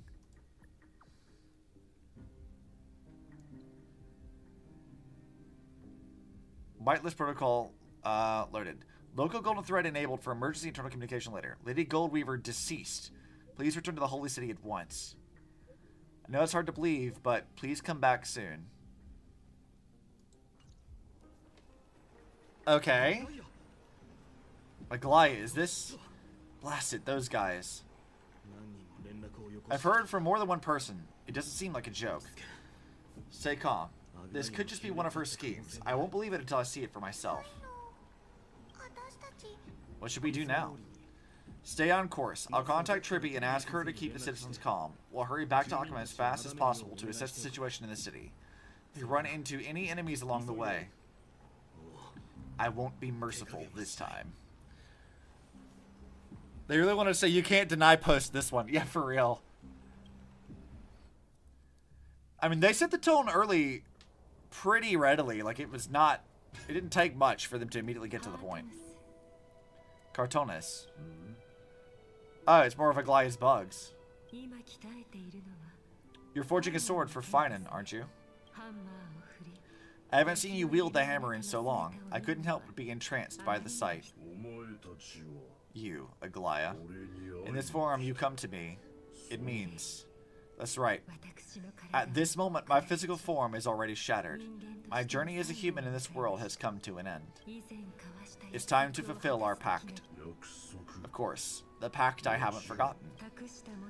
The thing I entrusted to you, do you still have it? Far too plain this vessel is, not worthy of you. Do you still insist? I insist. Over the past 1,000 years, every piece of fabric I've worked with has been tainted by my cold divinity. It's made me hate their colors, texture, and scent. This ornament stands apart. It was a gift from a child. She was pure and kind. I often wish my childhood could have been like hers. How to say goodbye to everyone? Have you already planned? I'm afraid there's no such detailed plan at this time. I deeply regret not being able to say farewell to them one by one. The moment has come. My departure will give them one less thing to worry about. This parting gift should help ease the regret of such a sudden goodbye. Invented for the Titans, Grimnos' soul forging technology was. Though divinity it retains, filtered out the remnants of humanity will be. Is that what you want, Aglaya? You've confirmed this with me repeatedly. Yes, Cartonis, I need you to do this for me. Condense my divinity into this ornament. It might still be useful in the future to help them complete their mission. Selfless until the end. Envy that child, there's no need to. Already lived a grand life your humanity has. Your praise puts my heart at ease, Grand Craftsman. Now, please take me through the last tempering the fate has to offer.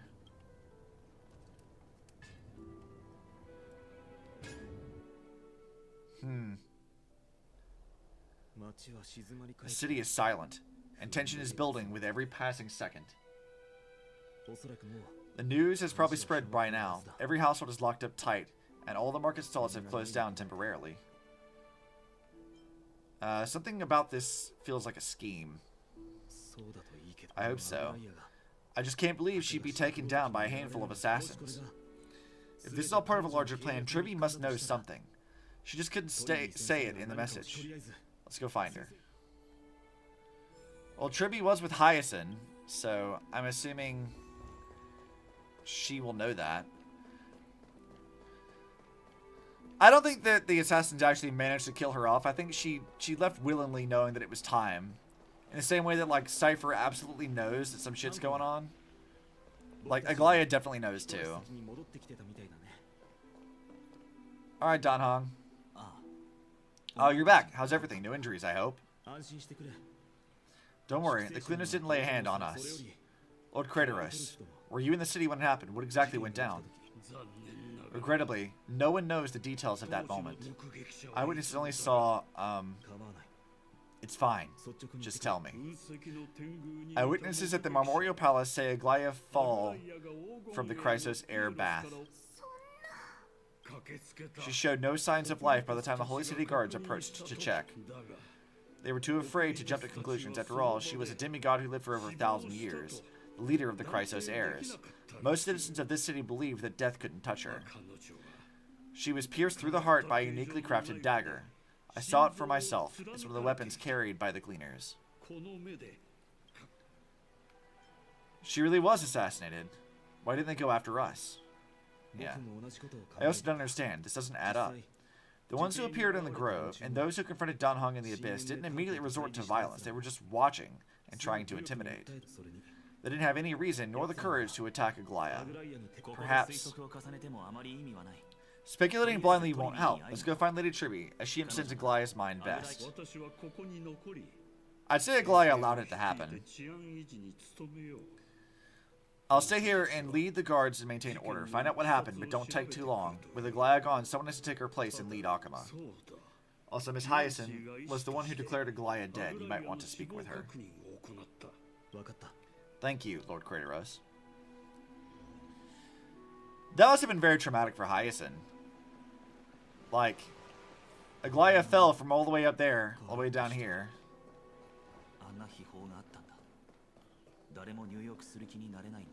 I mean, yeah, why would anybody want to bathe in the area where they found Aglaya's body? Like, if she fell from all the way up there, that means that she must have fallen... let's take a look. She probably fell, like, right here. Like, right down there somewhere, or maybe even in the water. But probably somewhere, like, either right here or, like, right over there.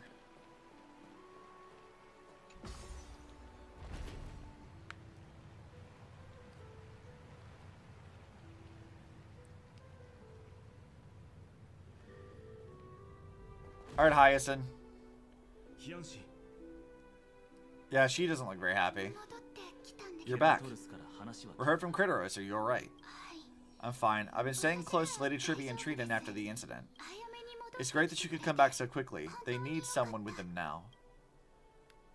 You witnessed Aglaya's... Yes, we witnessed her final moments. I tried to treat her immediately, but even the sky's blessings. Declaring her death was the hardest thing I'd ever had to do as a doctor. Lord Finan, don't push yourself. You're carrying a heavier burden now. Please don't fall. It's fine. I can handle it.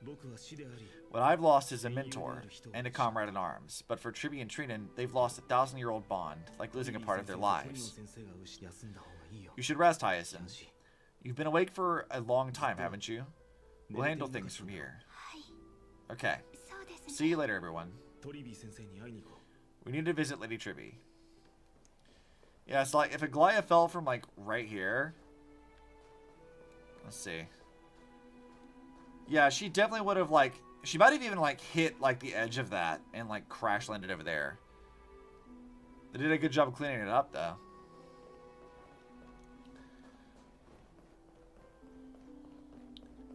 Golden Thread, relay the Savior's fate. That's the name of this mission. I saw it online because I didn't know this was coming. I didn't know this was going to happen. I didn't know the exact details of it, but I know a lot of people were upset that never showed what actually happened to Aglaia. But I feel like for this especially, while it does feel a bit rushed, not showing what happened to the demigod of romance or whatever is kind of on point for her character. That to maintain that, like, you know, facade of beauty to the outside world, they can't show that to you at all. So, like, that kind of makes sense to me, at least. Snowy Little Gray, you're back. Lady Trippy, Snowy, please don't apologize to us. We went to the grove to prepare ourselves for the threats to Akama. You didn't do anything wrong, so don't be hard on yourself. We were always by Aggie's side throughout this long journey, so we understood her thoughts better than anyone. She knew she wouldn't see the end of the Flame Chase journey, yet she gave everything without hesitation for the future of everyone. To be fair, you can't really show a woman jumping from a cliff to her death. Yeah, you really can't. That'd be, like, a lot more gruesome than I think Star Wars would really want to show. Like, are you really going to show, like, Aglaia falling with a knife in her back and then cutting to black? You hear a crunch as her body is crumpled on the floor. Like, there are a lot of people on Twitter who wanted to see that kind of thing happen, but I'm like, I feel like there's an argument to be made that it's a more powerful death when you don't show that to her. Like, it's left to your imagination to imagine what horrible, mangled state they found her corpse in. Right? Like, leaving that to your mind, I feel like can be more impactful here, instead of just showing it to you. I know what Aglaia expected of me. Right now, the last thing Akama needs is a leader wallowing in self-pity. I think there's a few things they show that are arguably already toting the line as it is for global rating standards. Yeah, I mean, like, what happens to Tengyun, I think, is one of those. Like, I feel like there is a very strong case to be made that there was no reason for them to actually show that to you. Like, yeah, they stabbed Firefly in the chest, but she also wasn't really dead, technically, and he's in a dream, sort of. Like, there's a lot of, like, things you could say, like, yeah, they showed a lot more gruesome stuff before, sure, but with the way they've set up Aglaia's, like, character, I still feel like it's better to not show it. The scroll over there was entrusted to us by Aggie. She instructed us to hand it over to you when the time was right. I think now's the right time. Nameless recollection. Golden threads frayed at the fringe of an era, and posterity took up sentiments formerly hanging on the web. The tragic news heard during your travels. Head to the book to write it down. Optional review the memory fragment. Oh, here we go. Let's see what this has to say. Alright, it's Aglaia and Trippy. Let's see what they had to say. Aggie, so you really don't have to take the medicine anymore? No need, teacher. Medicine can only steady my flesh, but it cannot stop the decay of my soul. I've already borrowed too much time from this world, and now the time is up. Now is the best time for my exit. Sob, sniffle. Please don't cry on my account, teacher. I have a final selfish request. Can you lend me an ear? Go ahead, we will definitely fulfill it for you. I wish for my death to be quiet and gentle. I hope that my lifeless body will not be exposed to the eyes of the public. See, again, like, not showing it to us, this is literally written into her character. Teacher, I have faced too many changes in my lifetime, but in the pursuit of one thing alone, I have remained unchanged for 1,000 years. It's beauty, isn't it? That's right, teacher. Beauty. Aggie, do you think Snowy is ready? 1,000 years ago, when I took up the core flame of Nestia, do you think I was ready then, teacher? Born into this era, we had no choice but to grow amidst the raging waves, not set sail after everything was prepared. Finan, he will understand. He will grasp the duty that I've left to him. He is mature enough now, no longer blinded by anger or hatred. Again, she straight up tells you why it is they didn't show what happened to her. Like, God, people on Twitter are stupid.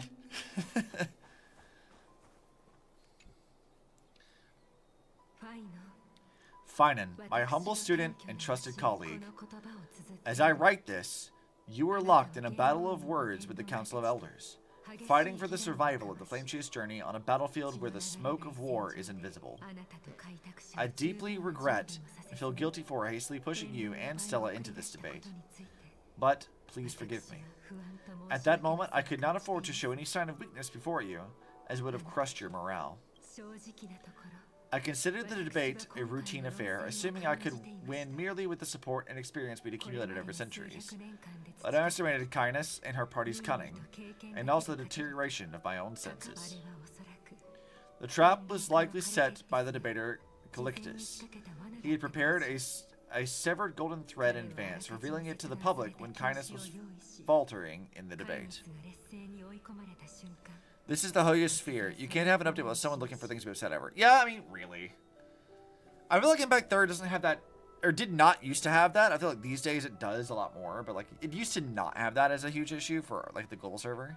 But it's since become a lot more annoying. Loud, annoying people on the internet who can't just enjoy the story. Like, I'm not saying to like not criticize it. I think critiques are important. I am absolutely a person who engages in critiquing the media that I consume regularly and all the time, much to the annoyance of some of my friends. But like, there's a time and a place for it, and I also feel like your complaints should be, you know, valid. You need to understand what the thing is actually trying to say to you, instead of just finding something you don't like and bitching about it, which accomplishes nothing. You should actually have like a proper argument laid out, not regurgitating what you heard on YouTube and stuff. And maybe there's a new issue now because of newer fans from Genshin, etc. about toxicity over. I mean, yes and no. I'll use an example that I heard a lot on Twitter that I've never understood. And I heard it explained later, and I could sort of get the complaint, but it feels like such a minor thing that it like shouldn't have been blown up as much as what it is. Which is, there is a not small portion of the community who absolutely despise a Post-Honkai Odyssey. They want it, they hate it so much, they want it to be not canon, and they were in denial of it being canon for literally all the way up to Part 2's release, when Part 2 straight up just fucking confirmed that it was in fact canon. And we were getting information regularly, even through the Moon Arc, that it was canon. It was always going to be canon. And there are a lot of people who are really pissed about this, because they hated it so much. And they would say things like you'd ask them, like, why do you hate a Post-Honkai Odyssey so much? What is the reasoning for you hating this? And they say things like, oh, well, the models are bad. The models are poorly made. As somebody who has attempted to make 3D models, including using my own VTuber model right now that I had a hand in making the textures and stuff for, no, their models are not bad. There's no clipping issues, there's no holes in the meshes, there's no, like, major problems. Like, the models are constructed well, they're animated well, there's no major problems with how the models look. So what is the issue there? The real actual complaint was that the models don't match the character art. Which is not a statement of the models being poorly made or of poor quality. It's that the models don't match the character art. Which is, yeah, okay, I can see why you'd be annoyed with that. Or like maybe some design decisions that may vary from the art that we see. But like there's some practicality issues there, there's other things, whatever. Like, I feel like, while that can be a complaint that has some validity to it, does it warrant going on a whole tirade about wanting the entire like mode to be completely non-canon and removed from the game? No, that's dumb. If you wanted to complain about the writing of the thing, complain about the writing, right? If you want to say that the models don't match the character art, complain about that. Like, be specific, be accurate, be correct. Engage with the media like this. But like, media literacy is like a huge problem these days, especially on the internet. There's no room for nuance and discussion. There's always this like thing of like, well, we have to bitch and belly about everything and make everything like a huge fight, and everything has to be implied. And like, it's like, was it the statement you always say, like, if you said I like pancakes, it was like, oh, so you hate waffles? Like, it's like that kind of thing. And I see that in like the Star Rail community a lot, in the Genshin community, and a bit in the Impact 3rd community too. And I'm just like, do none of you know how to like critically engage with the media you consume and just accept that there are flaws and it's okay for things that you like to have flaws? Like, just enjoy it. The opinions of others should not affect your ability to enjoy or not enjoy a thing. Just enjoy it. And if you don't like it, then don't play it. Just go do something else. You don't have to play these games. Like, you don't have to engage with that. And if you're going to complain, at least, like, understand what you're complaining about. Don't just regurgitate what you see on YouTube. Well, over that, it's always been there, but I feel like it's been exacerbated, blown up once all new people showed up. I mean, I don't feel like Impact Third's community has really grown too much. Like, it had that slight boost because of Genshin, and then because of Star Rail. I think there was some new people there. The toxicity I see mostly from that stuff is more so people who want to pretend that they're experts about lore and story stuff, and for people who allegedly hate Impact Third, they keep trying to draw connections to it all the time anyway, but they don't understand the lore, so they always get it wrong. Like, the people who are like, Zhong Li is a Welt variant, or Farina is a Sealy variant. And I'm like, what the fuck are you talking about? Like, legitimately, you have no fucking clue what you're talking about at all. Shut up, please. The whole XP discussion, which I despise that term. Yeah. That shit is dumb. And it's for people who, like, just... They don't understand the media they consume. And they want to piss them on about it. And I know... With Genshin, at least, I know why. Because Genshin, like, is not... Like, Impact Third is, like, the favorite child of MiHoYo. Like, they love Impact Third. It's, like, their passion project. Genshin, like, comparatively gets treated kind of worse. So, like, they... Like, the way that MiHoYo handles Genshin is very, like, kind of cash grabby in a lot of ways. And there's some complaints that they've been ignored for a while, so they feel kind of neglected. It's the same reason, like, you mentioned, like, the bunny girl outfits thing.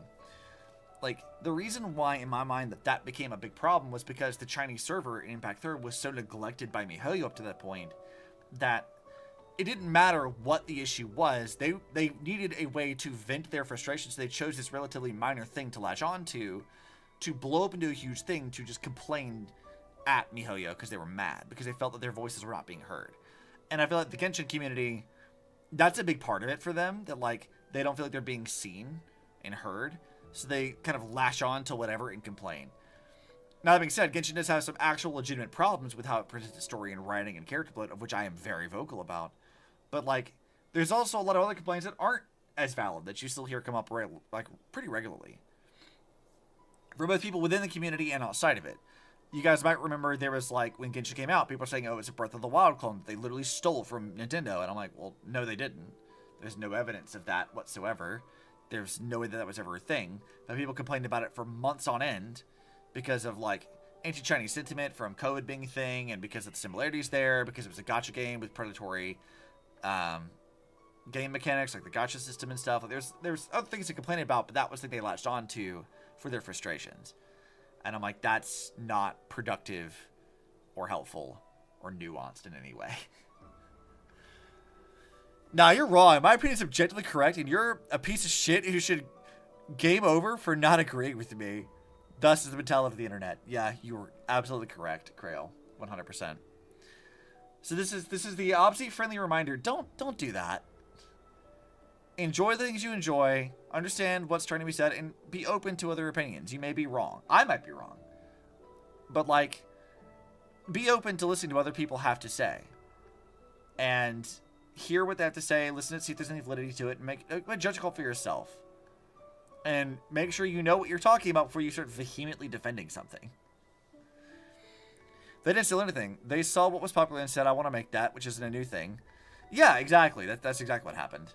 They've said it in some interviews that isn't what they did, but, like, literally, yes it is, and they have done that with their previous titles before, so they're only saying that just so they can distance themselves from the problem, but, like, yeah, MiHoYo definitely did do that. That was absolutely the reason why. Like, that was absolutely the reasoning for it. Not that they're the first ones. And, like, Tower of Fantasy, Genshin is not, because Tower of Fantasy actually stole assets. And they had to go through a whole thing of, like, patching that out and fixing it. I mean, it could have been a placeholder thing, but still, like, Toph actually stole assets. Genshin never did that. There's never been any verifiable proof of any way whatsoever that they ever stole anything at all. They didn't steal animation data. They didn't steal character models. They didn't steal art. They stole nothing at all from any game, period. They didn't steal anything from Zelda. They didn't steal anything from, you know, Nier Automata. None of that. Also, what the fuck just happened? What the? 私が禁止を用いて人々の考えを読み取り What? それを利用して What the 弁 fuck? の抑制を働いたと非難しました。あのような卑劣な手口 Hello?